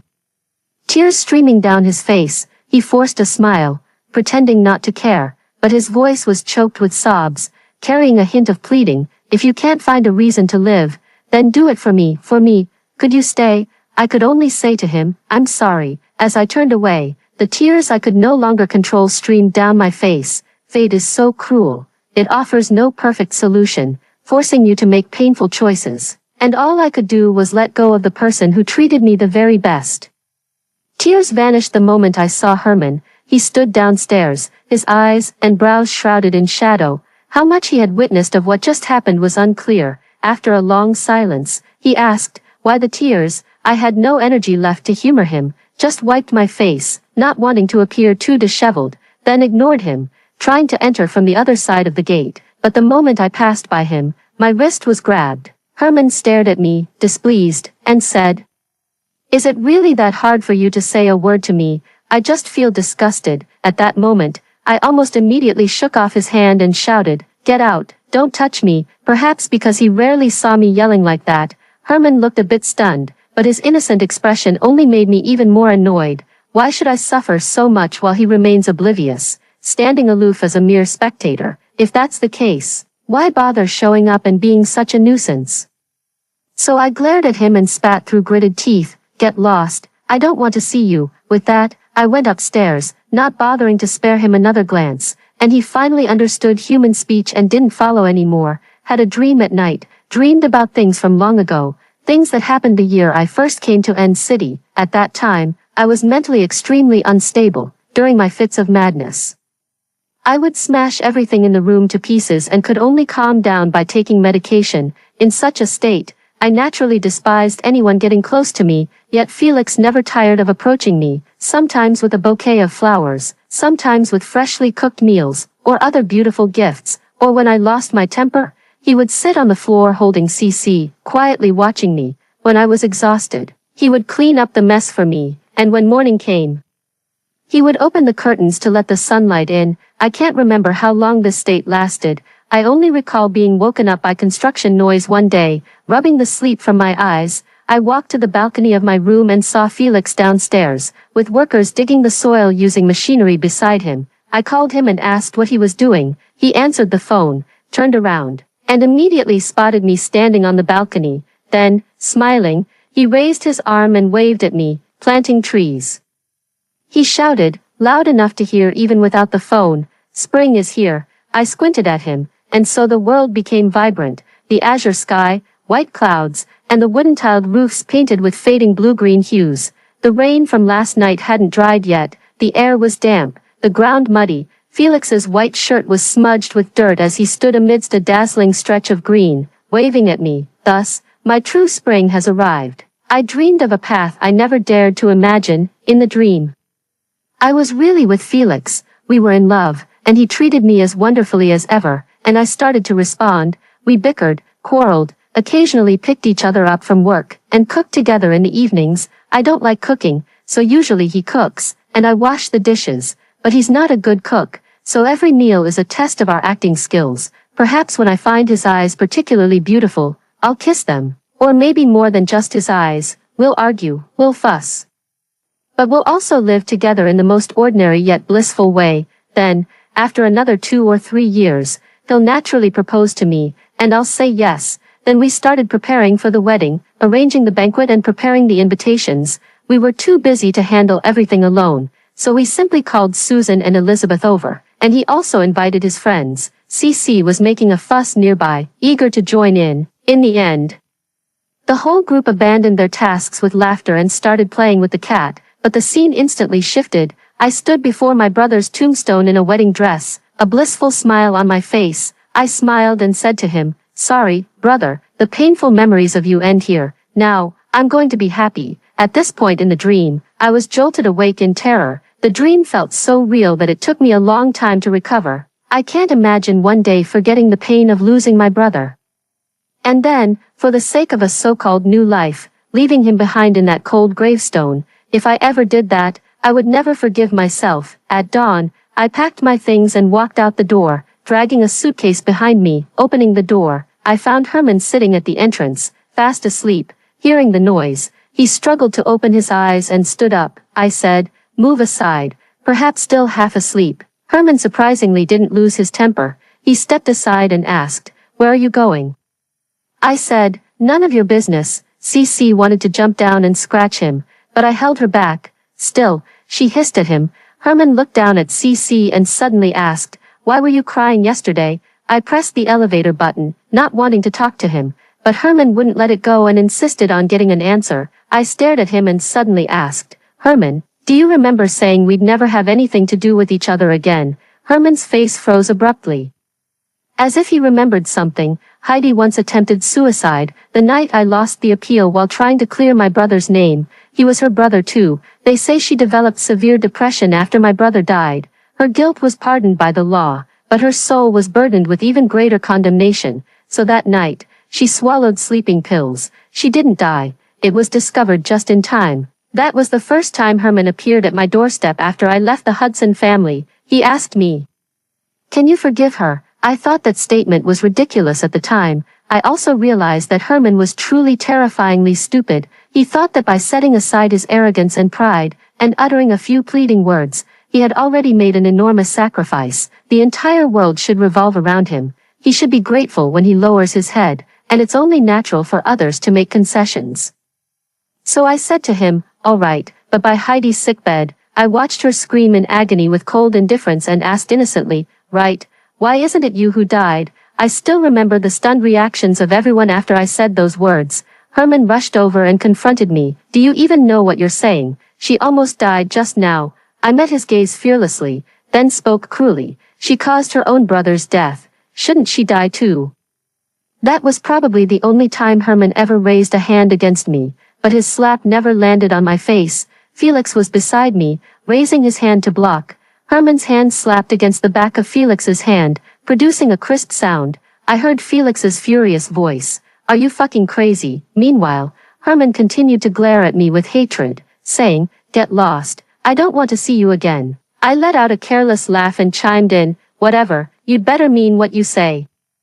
"I don't want to see you bunch of losers again either." Herman forced himself to stay calm, trying to deny it. "I was just saying that in the heat of the moment." "Oh really?" I stared at him, deadly serious, but I meant every word. Jenny left, once again, leaving without even a backward glance. Herman felt inexplicably irritated. It seemed that ever since he came to J City, things between them had always been like this. He had genuinely wanted to reconcile with her. But often they couldn't exchange more than a few words before arguing, and once they started quarreling, she would walk away without looking back, as if this were their last meeting, and this time, it actually was. It wasn't until several days later that he discovered Jenny was ill. His mind was completely occupied by the casual remark his subordinate had made at noon, a very capable person, but it's a pity she got cancer at such a young age. When he heard this, his hands were shaking unconsciously. Cancer? Who? Jenny? No way. But the image of her nosebleed involuntarily surfaced in his mind. If she's not sick, why go to the hospital? When did she resign? Why didn't he know anything about it? And why was she crying? Herman instinctively wanted to call her, but his number had long been blocked. He felt a pang of regret, thinking he shouldn't have made things so final back then. Herman forced himself to calm down.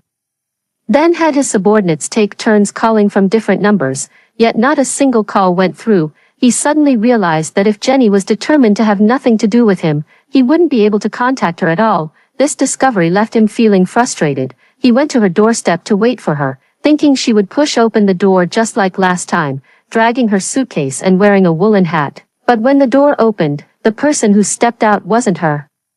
Jenny sold the house here. He didn't want to think about what this meant. They were siblings, blood-related brother and sister. They were born with the closest bond, inseparable. He comforted and deceived himself this way. until he accidentally saw the buyer's son holding the small nightlight he had given to Jenny. That nightlight was something he had won at an auction. When he bid for it, he thought Jenny would like this gift. She was afraid of the dark and loved things with flashy designs. But she didn't take that nightlight with her. In fact, from start to finish, she never even opened the packaging. The new buyer said somewhat apologetically, "This looks quite valuable. We specifically asked the previous owner, but she said it wasn't important and told us to handle it ourselves." His parents came out from across the hallway. "She's made up her mind to cut ties with us completely. Forget it. Just forget it." Herman looked puzzled. "What are you doing here?" "We originally thought that living closer and visiting more often might help improve our relationship." His father sighed and said, "Forget it. We've tried our best. This child just can't get close to us." Herman didn't understand why he would say that. He just stared intently ahead, where piles of trash cleared out by the buyers were stacked. He asked Jack, his voice slightly hoarse, "Dad, do you remember what medicine Grandpa often took before he passed away?" Of course Jack remembered. That was his own father. He had tended to him by the sickbed before his passing. "Why do you ask?" Herman didn't answer him, just dug out the nearly full blister pack of pills from a pile of inconspicuous trash. At that moment, they all shared the same exact thought. Jenny was truly ill. It was the same hereditary disease that had taken Grandpa, stomach cancer. When Herman realized this, he actually felt nothing tangible. He couldn't seem to connect the lively, crying, and fussing Jenny from just a few days ago with someone who was about to die. In contrast, Jack was deathly pale, almost unable to stand. "What have I done? What have I done?" Herman didn't know how Jenny's illness was progressing, but he knew this illness couldn't be delayed. In the end, he swallowed his pride for once and called Felix. He was, as expected, blocked. The horizon is shrouded in boundless darkness. The surroundings are somewhat silent. It seems to have suddenly occurred to him. His dearest sister, his closest friend, he has lost them all. Is this what he always wanted, all these years? What on earth has he been doing? For a moment, he felt somewhat lost. The next day, he went to Felix's hospital. Perhaps he was lucky, as he happened to run into Jenny waiting downstairs for Felix to finish work. She stood obediently at the door, wearing an oversized coat. She had lost so much weight. Herman suddenly remembered, when he held her wrist. It felt like he could almost touch her bones directly. Why hadn't he noticed it sooner? Herman quickened his pace to walk over, yet he stopped the moment Felix appeared. Felix had somehow gotten a scarf and was putting it on her. Jenny let him do as he pleased without fuss, merely complaining, "It's only autumn. Who wears a scarf in autumn? No, you must wear it," Felix said domineeringly. "What if you catch a cold from the wind?" After saying that, Felix took out another scarf and put it on himself. Jenny's face was hidden in the scarf, only her round eyes peeking out as she asked, "Then why are you wearing a scarf?" "Don't worry, I won't let you be the only one looking silly." Felix reached out to take her hand. She didn't pull away. Herman stood rooted to the spot, watching them slowly walk away, lacking the courage to step forward. Felix had no intention of taking Jenny to see a doctor. When Herman realized this, he couldn't comprehend it at all. What does it mean? She is suffering. Isn't everything already getting better? Although Jenny left the Hudson family, through her own efforts, she has now become an outstanding lawyer. She has a smooth career, good friends, and a fulfilling life. Sam also got the punishment he deserved. Isn't everything moving in a good direction? Herman thought Felix was utterly unreasonable, but it's all right. Even if he refused to take Jenny for treatment, there was still him. This time, he wouldn't leave her behind. "I was just opening the door to get my takeout when I saw Jack and Mrs. Hudson again. These days I've been holed up at home, wearing pajamas with unwashed hair, looking quite disheveled. I only glanced at them briefly before lowering my head to grab my takeout." Jenny, bang. I shut the door, cutting off all their voices. They were quiet for a while, then started knocking on the door again. I was so annoyed that I simply put on my headphones and turned the music up to the maximum volume. The window hasn't been opened for a long time. I lay on the sofa, took a couple of bites of food, and then lost my appetite. Uncomfortable. The stomach feels empty, very hungry, but there's no appetite. Even a little food makes me want to vomit. This way of dying is truly miserable. Felix is here too. They're so annoying. Why do they always cause trouble for others? After Felix entered, without saying a word, he opened the window. The sunlight was so bright I couldn't open my eyes. It's pitch black, and I feel someone gently covering my eyes with their hand.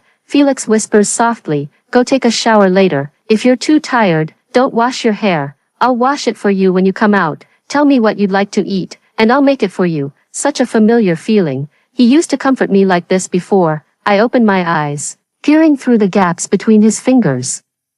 Why has even the sunlight turned gentle? I say. I don't want to see them. The moment I see them, I feel annoyed. Felix moves his hand away and says, all right, I'll make them leave. I know, I'm making unreasonable demands of Felix again. Herman and the others behaved for a while, but still came to find me. Herman asked me, isn't everything getting better? Why do you want to die? It's not getting better, fake. I asked him, what about my brother, if it weren't for me?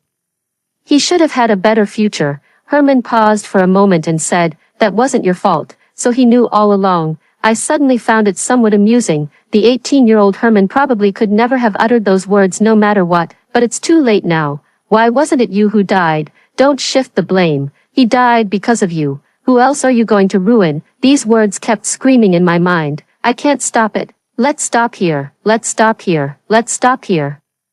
I know I've walked into a vicious circle, but I can't find my way out. I'm in so much pain.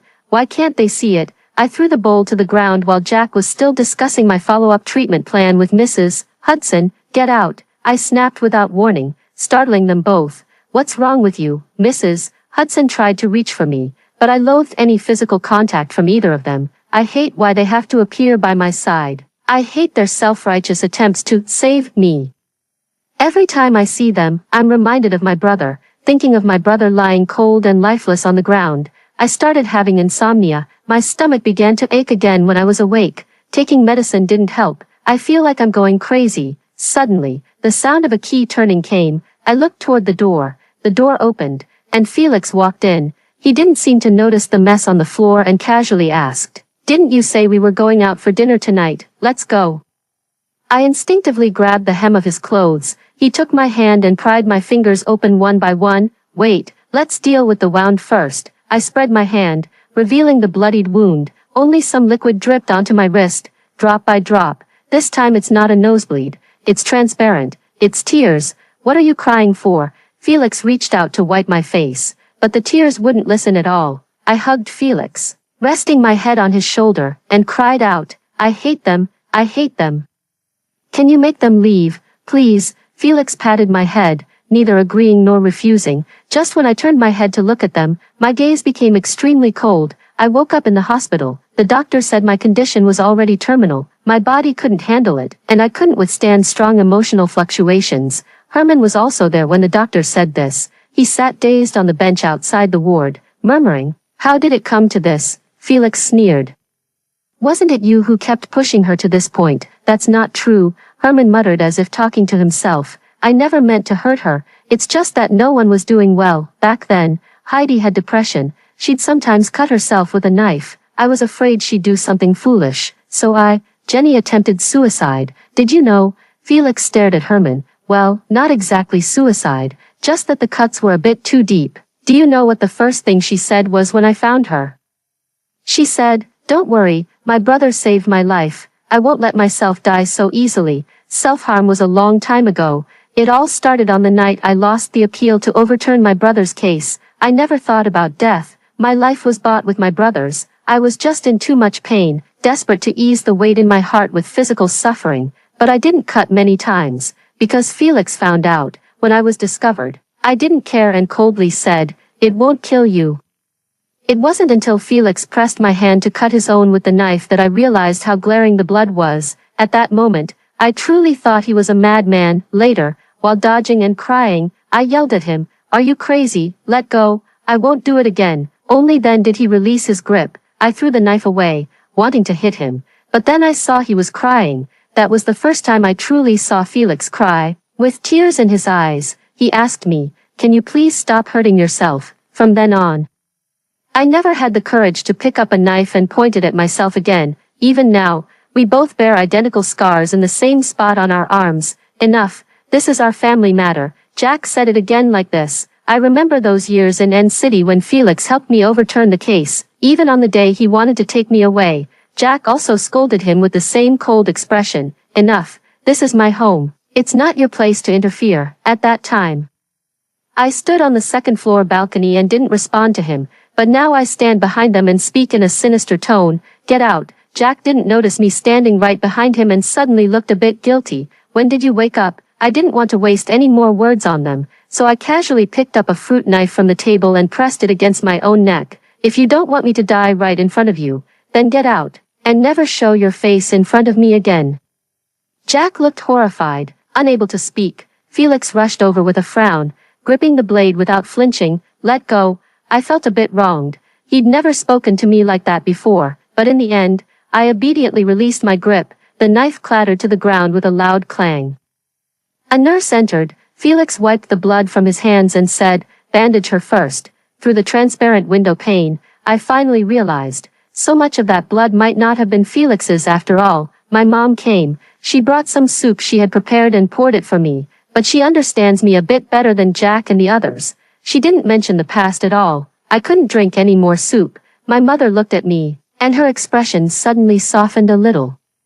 She took out a mooncake box from her backpack, opened it, and inside was a bankbook and more than a dozen banknotes. Hundreds, tens, and fives. I was very familiar with this box. When I was 13, I had an episode of illness. By then, I had already developed a vague understanding of our family's financial situation, so I didn't tell my mom, but my brother noticed. That day, my mom didn't say anything. She just pulled out that old mooncake box from our home. That's where my mom had saved all her money.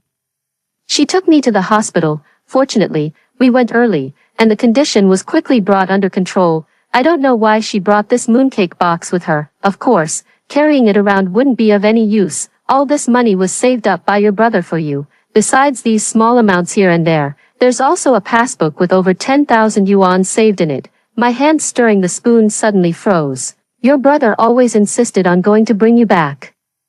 He said you never talked much over there. You must have been unhappy. As she spoke, my mother cried bitterly. If only I had known. If only I hadn't stopped him. Fish, go get treatment. Your brother wouldn't rest easy seeing you like this from above. Holding my hand, my mother wept with genuine sorrow, but I just looked at her, not shedding a single tear. Felix was smoking downstairs. I stood on the second floor balcony, the wind blowing with a hollow emptiness. I called him, Felix.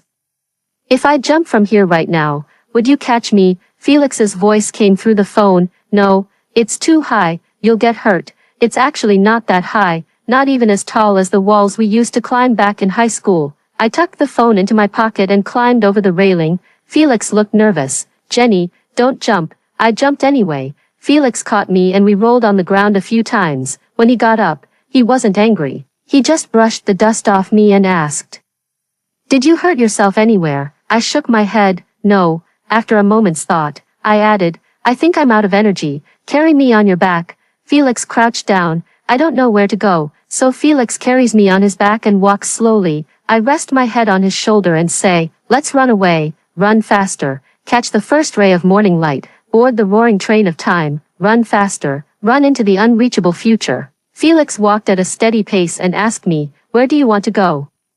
The wind was so quiet, drowsiness crept in. Before closing my eyes, I whispered softly, to spring. Spring is almost here. I suddenly remembered that I actually used to hate spring. In River City, the rainy season during spring was overwhelming. Once spring arrived, the rain would pour endlessly. Back then, we still had to go to school. Our family was poor, and the school was far away, so we could only afford a second-hand electric scooter. The old, cheap raincoat draped over us would develop a damp, musty smell after getting wet in the rain, so I don't like spring because it's troublesome. But later, on my birthday, my brother bought me an orange raincoat. It was a really cute raincoat that fit me perfectly, with a clear visor in front so the rain wouldn't get in my eyes. My brother said, my sister is so adorable, of course she should wear pretty clothes. So I briefly forgave the spring for its frequent rains. Come to think of it now, life doesn't seem to hold many regrets after all, because I've already had 2 complete springs.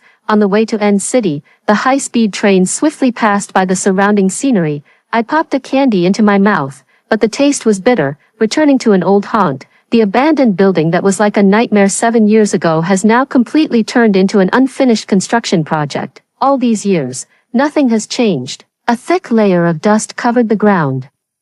Dancing in the moonlight with every step, I walked step by step to the rooftop. The wind lifted my wig. This is where all the misfortune began. Everything should end here. Just as one foot stepped into emptiness, I received Herman's call. The wind on the rooftop was really strong. I pulled my foot back and answered the call. "What are you doing?" I don't know why he asked that, but I still casually made up an excuse. "At home." The lie wasn't convincing. Herman asked, "It's a bit noisy on your end." "Is that the wind?" I replied with a nonchalant, keeping a straight face as I said, "The window's open. What exactly are you trying to say?" Herman was silent for a moment before replying, "I don't know, I just suddenly feel a bit uneasy." I also fell silent for a while. What is this? Telepathy. After all these years of mutual dislike, we actually have something like this. "Jenny, live on," Herman said. "Once you're cured, I'll take Mom and Dad away completely, ensuring we never appear before you again. Your life has only just begun. You'll have a wonderful future ahead of you, won't you? A wonderful, wonderful future." My gaze fell upon the distant treetop, now bare of leaves, and I felt somewhat lost. "But brother, I'm not happy." The call ended. I looked up at the sky, a vast expanse of gray. Everything around me grew quiet and empty, the sound of my heartbeat becoming faint. I wanted to say something, but I was truly exhausted. "I just want to have a good sleep," so I closed my eyes and whispered, "Brother, don't leave me." Then I fell backward. I didn't die. I don't know if it counts as good luck, but when I fell, there happened to be students skipping class who saw it. They were so frightened they immediately called the police, so I was rescued. I don't know how many days I was unconscious. When I woke up, I happened to hear Mrs. Hudson on the phone with her back turned to me. Her tone was calm and unruffled. "Come back for a visit. Your sister is in the hospital. It's not Heidi." Mrs. Hudson's voice paused briefly before continuing. "It's Jenny. She jumped off a building. The doctors say she was temporarily revived, but her organs are damaged. It's just a matter of days now." Hearing this, I closed my eyes again, feeling at ease. Though every bone in my body ached, I would soon be free. In the pitch darkness, I sensed that Mrs. Hudson didn't leave immediately after hanging up the phone.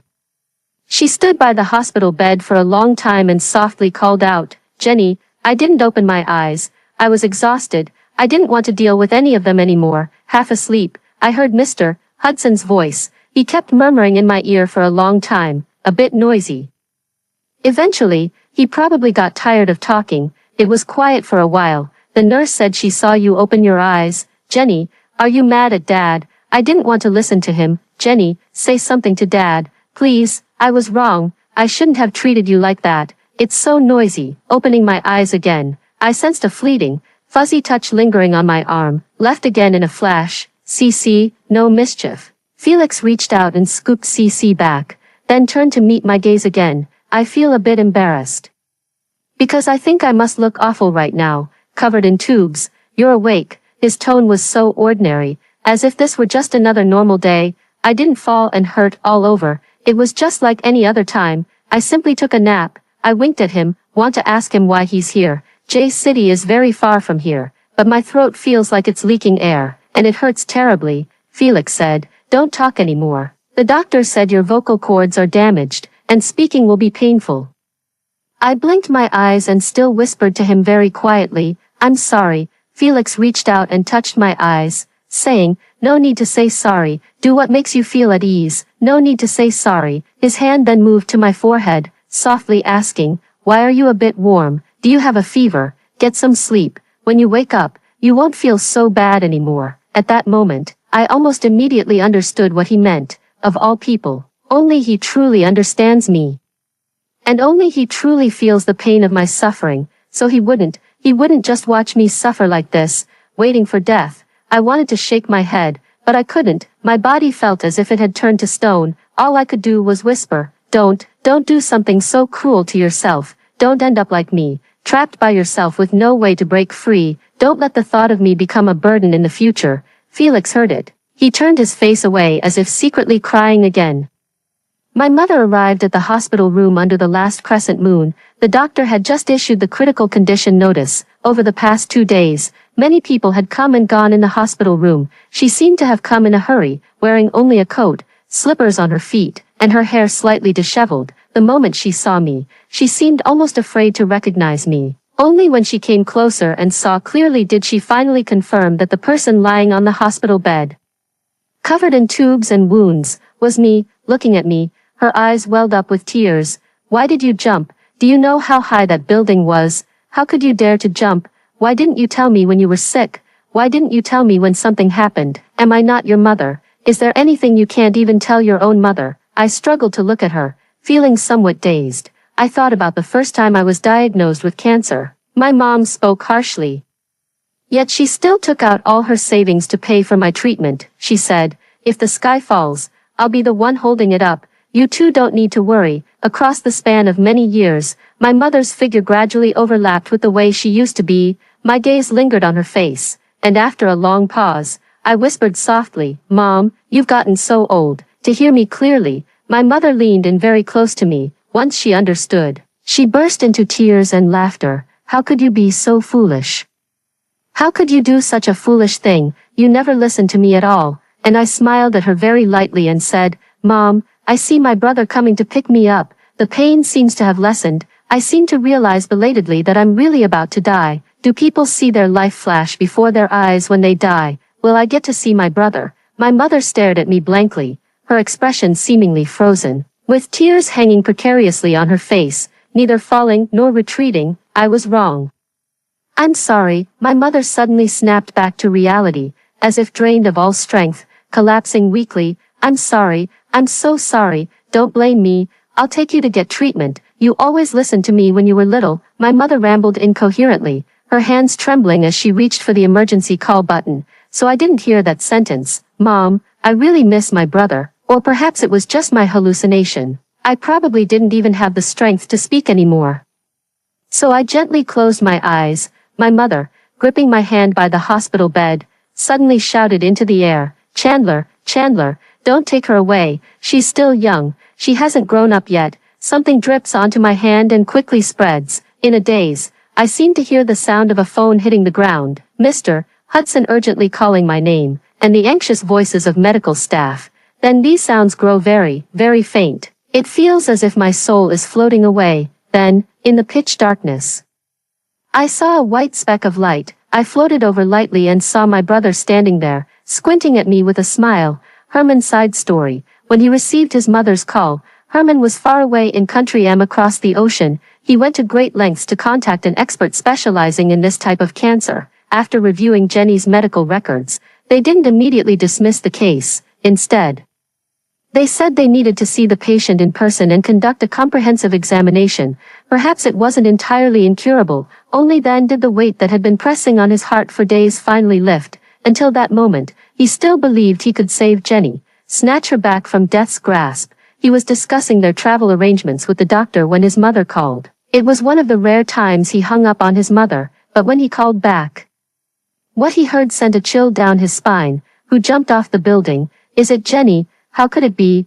Why would she jump off a building when she was perfectly fine?" He had even considered that Heidi might have had a depressive episode, but never imagined it would be the seemingly normal Jenny who jumped. Wasn't it just a minor illness? It's not like it was incurable. He didn't even dare to think deeply about why Jenny didn't want to live anymore. If she had never let go of Chandler all these years, how much torment must she have endured? He booked the earliest flight available, wanting to return to his home country. However, the plane encountered extreme weather and was delayed indefinitely. A heavy downpour outside the terminal window made people inexplicably irritable. After kicking over a table, he finally seemed to calm down a bit. He began to regret why he had run abroad. He should have stayed by Jenny's side every step of the way.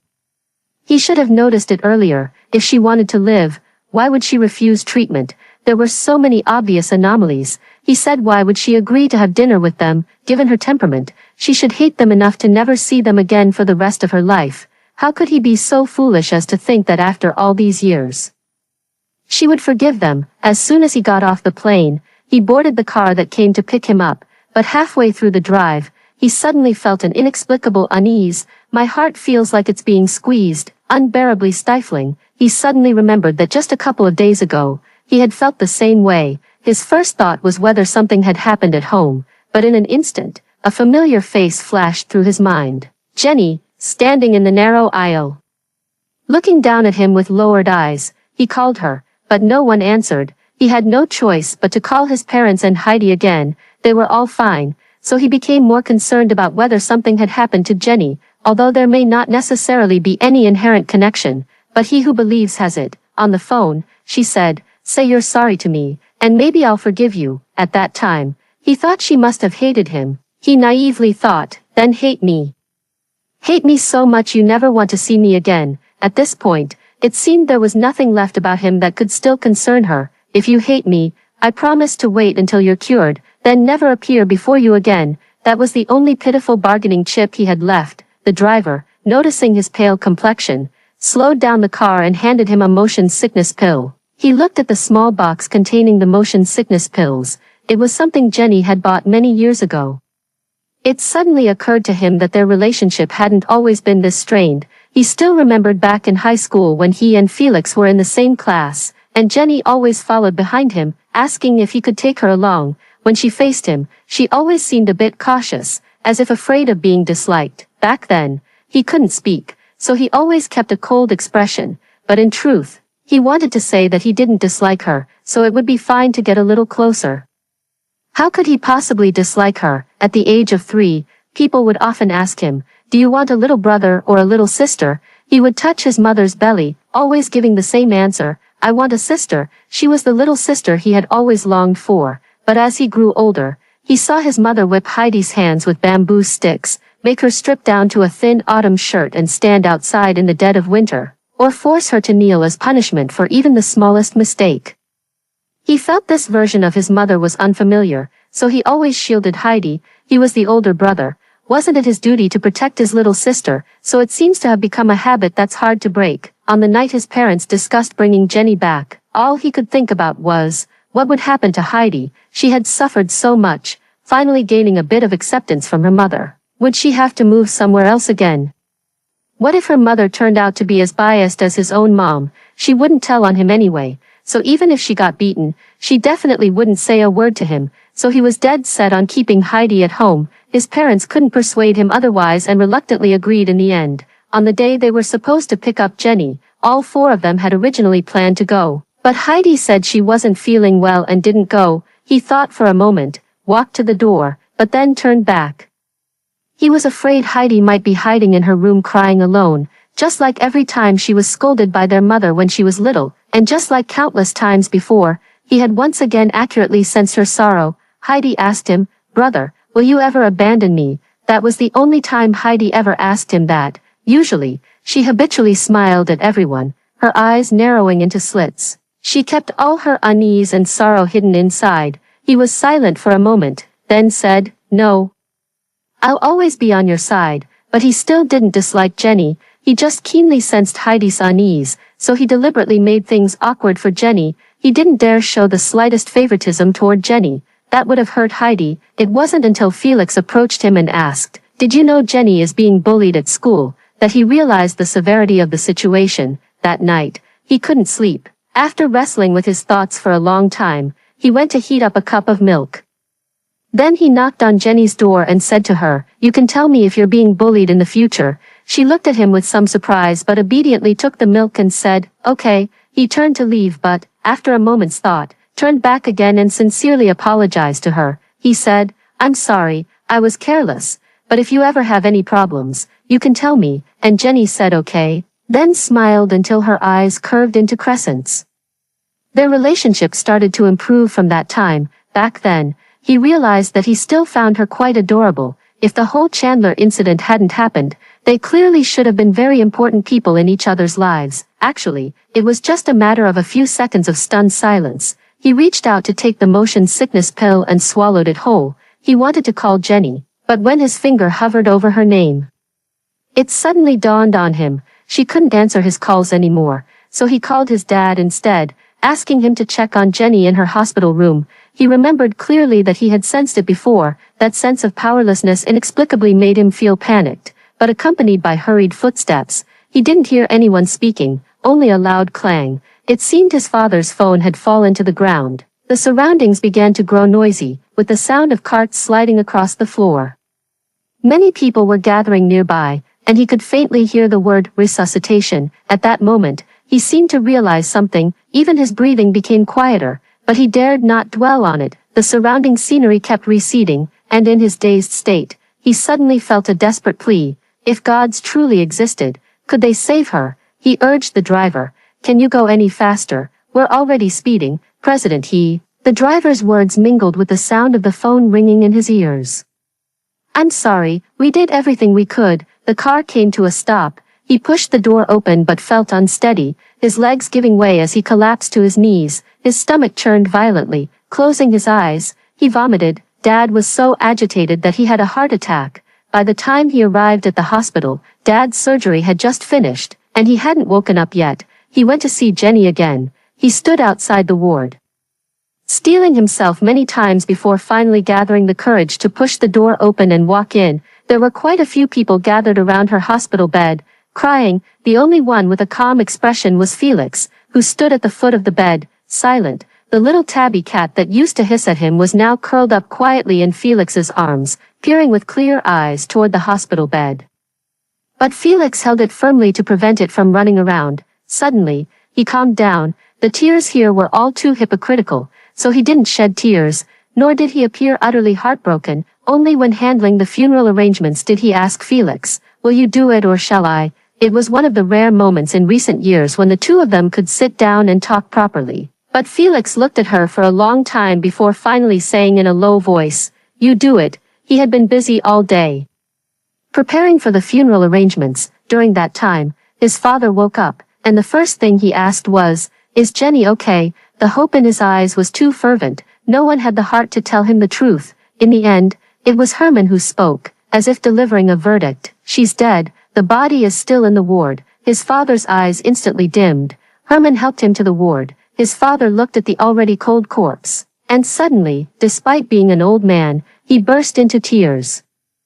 "She must still blame me. She refused to say a single word to me until the end." Meanwhile, Herman stood there stiffly, lost in thought. A little later, the night had grown deep. Herman seemed to finally shed the facade he wore during the day.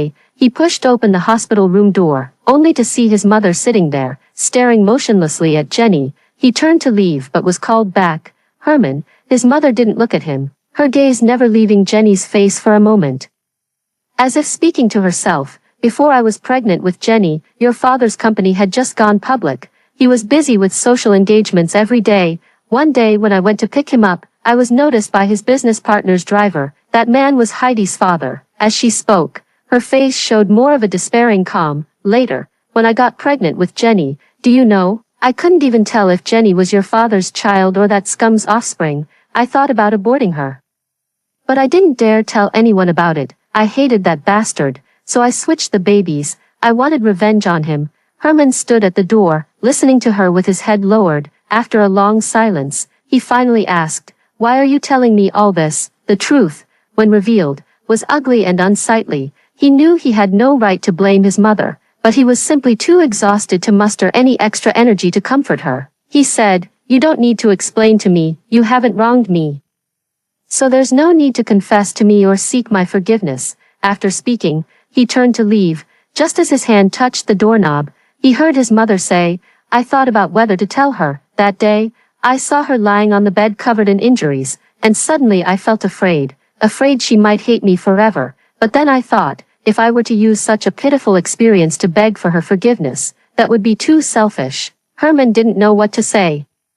He lowered his eyes and opened the door. The damn last words were left behind in that hospital room, but the one who should have heard them most will never hear them again. "I regret it. Can you give her back to me?" The hospital was vast, and he didn't know where to go. He simply found a random bench in the hallway and sat down. In the dead of night, the hallway was eerily empty. Despite being someone who was usually terrified of the dark, he felt no fear at all at this moment. A dark shadow suddenly appeared before his eyes. Herman looked up and saw Heidi standing in front of him, holding a bag of food. She spoke softly, "Brother, have something to eat." Herman closed his eyes, feeling an unprecedented sense of irritation for the first time. Why is it so hard for him to just be alone and quiet for a while? But in the end, he just suppressed his temper and said coldly, "Leave me alone for a while." Heidi hesitated for a moment, but before she could say anything more, she put down the food and left. Herman sat in silence all night. and only when it was very, very late did he cover his eyes with his hands and finally cry. Tears streamed through the gaps between his fingers, falling to the ground and pooling into a lake. Early the next morning, he had his assistant buy some food. There were still many things waiting for him ahead. He couldn't afford to collapse. Many people attended Jenny's funeral, but all of them were notified by Felix. He suddenly realized that he knew absolutely nothing about her life. Felix's parents had also come. The Fisher and Hudson families had been close friends for generations. If not for his mother's momentary lapse in judgment, they should have grown up together since childhood. He saw Aunt Fisher gently touch Felix's face and say something softly with concern. Felix's eyes turned red as he lowered his head to hug his mother, resting it on her shoulder before finally letting out muffled sobs. People kept stopping by Jenny's coffin, their faces filled with sorrow before moving away. They couldn't understand why she had chosen to end her own life. Truth be told, Herman didn't understand it at first either. She has friends, like-minded companions, and people who care about her. Her career is going well, with a promising future and a bright, brilliant path ahead, so why would she still want to die? Later, Herman saw the same girl Jenny had noticed on her birthday. Elizabeth simply offered a brief condolence, then said to them expressionlessly, "I hope you can once again feel at ease stopping here, and then embark on your grand new lives." Herman didn't understand what "also" meant. Jenny left a will before she died. Her distribution was simple. Most went to her mother, divided into two portions. One counted as Chandler's share, the other as hers. A portion went to the Hudson family, to repay their kindness in raising her. The rest is left to Felix. The lawyer said as she left, "One more thing. She wanted to entrust her kitten to Mr. Fu, but she said this doesn't need to be included in the contract." Herman thought again of that day, the way she smiled with her eyes curved. The lawyer handed him a package containing the money he had given her during the years she had just left the Hudson family. She didn't touch a single cent and returned it all neatly to him, as if she didn't want to have even the slightest connection with him.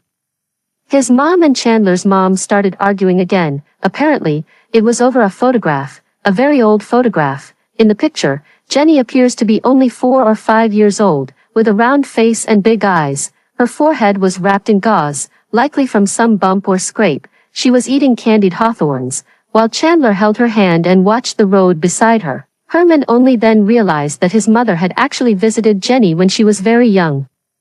He couldn't understand. If she was so worried, why did she still swap the child? Chandler's mother looked at the photos, torn between hatred and bitter laughter. "You think she had a good life. Do you know how she got that scar on her head? That bastard hit her with an ashtray.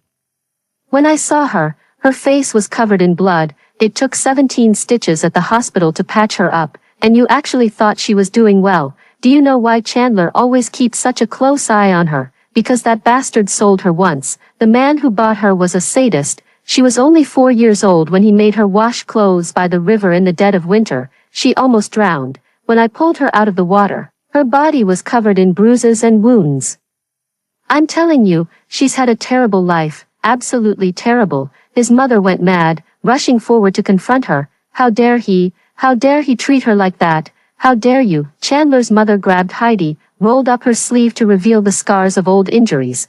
Then how dare you beat her like this? Isn't she just a child? How dare you switch someone else's child and then abuse her? Heidi pulled down her sleeve while crying and went to stop her mother. Her father also grabbed her, preventing her from going berserk. "Give me back my son," Chandler's mother suddenly shouted, sitting on the ground in a state of collapse, wailing in agony. "Give me back my daughter." Amid the chaos, Herman listened to everything. His expression remained unchanged, only his fingers involuntarily curling slightly, trying to cover the unsightly scar on the palm. The crowd had all gone to break up the fight. Herman walked up to Jenny's coffin, as if he finally had time to take a good look at her. The hired mortician's makeup skills were excellent.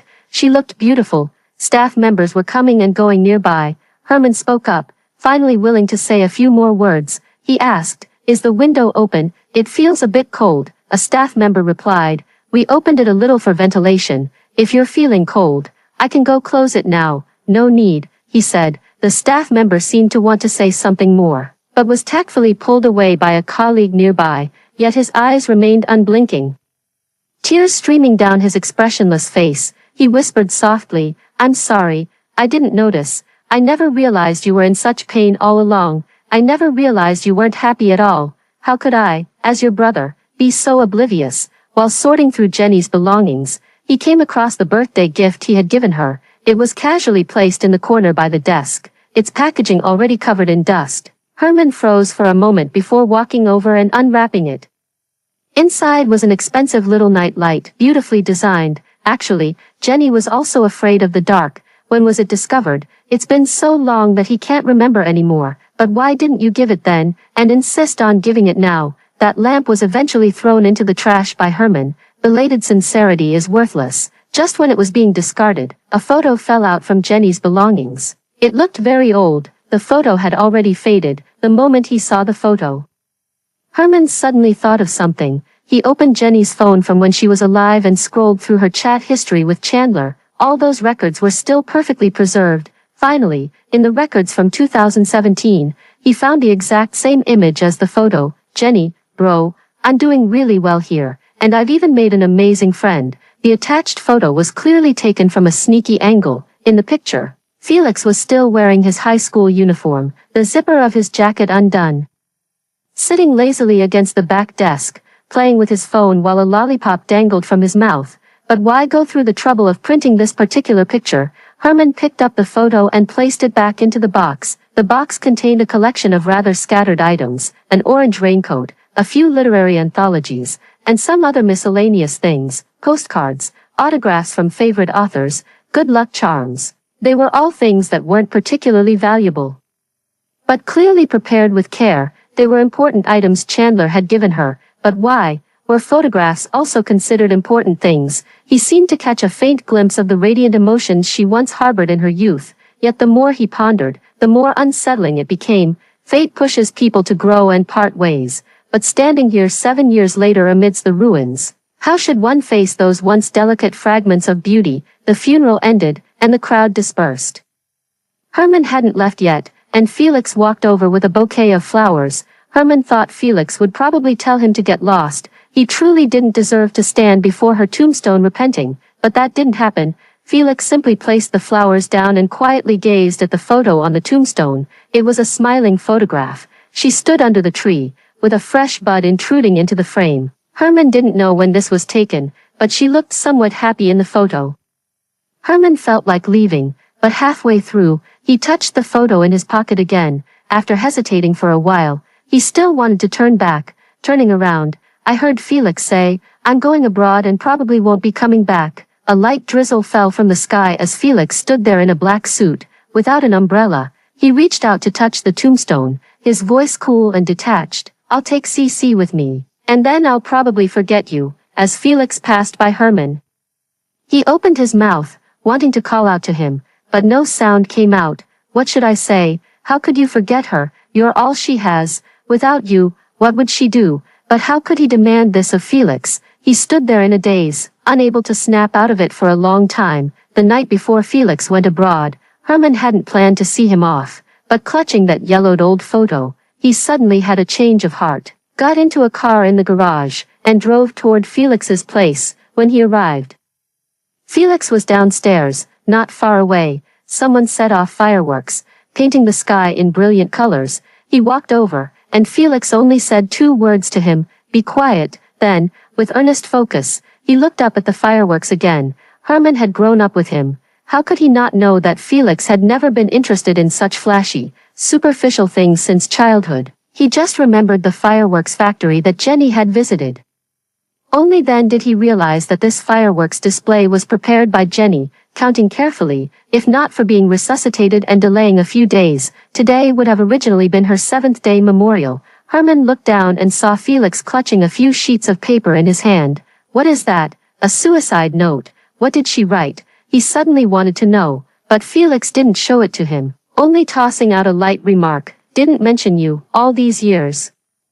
Felix's ability to infuriate people the moment he opens his mouth hasn't diminished in the slightest. He felt a surge of frustration, though he couldn't quite pinpoint what exactly he was frustrated about. In the end, he still gave that photo to Felix. He couldn't say whether it was selfishness or not. Perhaps he just didn't want Felix to forget Jenny so quickly, and Felix took that photo and looked at it for a long time. Then, he said softly, "Herman, sometimes I really hate you." The letter Jenny wrote to Felix, Herman never got to see in the end, but he thought, if he couldn't see it, then so be it. He would eventually receive his own letter, but he waited for a long time, from autumn to winter, and then until the following spring. Yet he still didn't receive that letter, so he finally admitted that she would never write to him again. Herman settled down in River City. When he had free time, he often visited Jenny's grave. Jenny's ashes were buried near Chandler's. The last time he came here was for Jenny's birthday. He saw her standing under that big tree, waiting for a long time, but he didn't go over. What was he thinking about at that time? It just seemed like he was about to lose her, and now? This place is lush and full of blooming flowers. The trees sprout new buds, their branches and leaves lush and green. The rain in River City seems endless, yet amidst the damp earthy scent, one can still catch the faint fragrance of flowers. When Felix insisted on planting flowers and trees here, he didn't understand why. Now he seems to understand, because standing here at this moment, he truly feels that spring has arrived. He arrived just after Heidi had left. They deliberately avoided each other, silently agreeing not to exchange a single word. The Hudson family and the Jiang family had completely fallen out, to the point of cutting all ties for good. Once inseparable for over a decade, they now couldn't even bear to speak to each other, because every time he sees them, he always remembers the pain of Jenny being alone and helpless in J City. Herman placed the flowers he bought from the florist down, and the tombstone still bore her gently smiling photo. He took out a handkerchief to wipe the water off the photo, then crouched down and told her about recent events. This had almost become a habit for him. Time passes so quickly. The pain of losing her seems to have faded a little. They finally seem able to stop and talk properly, though it's unclear if she'll hear it. Everything is back on track. He always thinks of her when he sees the winding scar on his palm, but whenever happiness is mentioned, he always thinks of closing the windows first. Extra. Grandma, on the 4th New Year after Jenny's death, Herman received a call from his father. Come back for New Year's this time. The refusal was already on the tip of his tongue. As if knowing the answer, the voice on the other end continued, Grandma's health is failing. Grandma had always been in poor health, suffering from Alzheimer's disease, and had been unable to remember things for many years. When Herman first arrived at his uncle's house, his grandmother took his hand and murmured, "You've finally come. I thought you weren't coming." Herman didn't know who she had mistaken him for, but he obediently played along. Just before he was about to leave, his grandmother, pushing her wheelchair, took out a card from the cabinet and pressed it into his hand. "This is Grandma's own money. Take it. You're all alone in J City, and so young. How can you manage without money?" Herman suddenly froze. "Your grandfather died early," Grandma said, patting his hand with a hint of anger.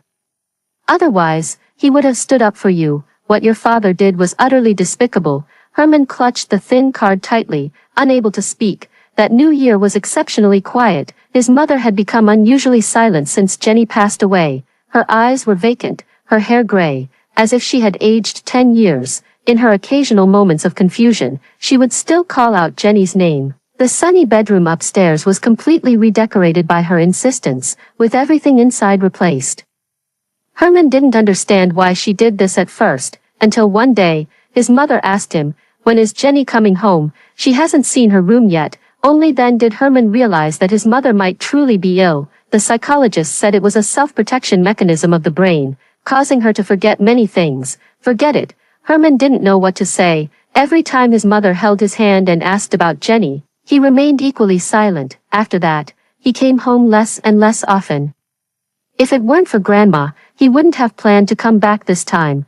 The dishes on the table remained untouched. His father also seemed to have aged a lot. After a long silence, he spoke somewhat slowly, "Let's eat." Early the next morning, they received a call from his uncle. Perhaps, just as Grandma said, she had truly waited a long time, wanting to hand that card to 18-year-old Jenny. With the wish fulfilled, she had nothing left to yearn for. Grandma's bedroom was crowded with people, and Herman squeezed outside the door, watching as Grandma shakily pulled out a card. "Call," she mumbled indistinctly. That card finally ended up in Herman's hands. It was a string of numbers he could recite backwards in his sleep. Jenny's phone number. No one knew how this elderly woman had kept that crumpled piece of paper for so many years. They all attended Jenny's funeral. In the end, they unanimously decided to deceive the confused old lady. Let's not leave regrets for the departed. The role of Jenny was played by the eldest uncle's daughter, who had just come of age this year. Herman vaguely remembers that she loved clinging to Jenny the most when she was little, always wanting her to play with her. The phone is connected. The little girl held back her tears and spoke to the old lady. "Hey, Grandma, it's me, Jenny, you forgot. I came to see you just the other day." "All right. It's settled then, I'll come see you next time." After hanging up the phone, the little girl could no longer hold back her silent sobs. When Herman handed her the tissue, she slapped it away. "Who needs your hypocritical comfort?" Herman didn't say anything. He just couldn't stay any longer. He returned to his room. He heard Grandma saying again, "Call Jenny. She promised me she'd come see me before I die." His father couldn't speak. Finally, the eldest uncle stepped forward and said gently, "Mom, Jenny just finished talking to you on the phone.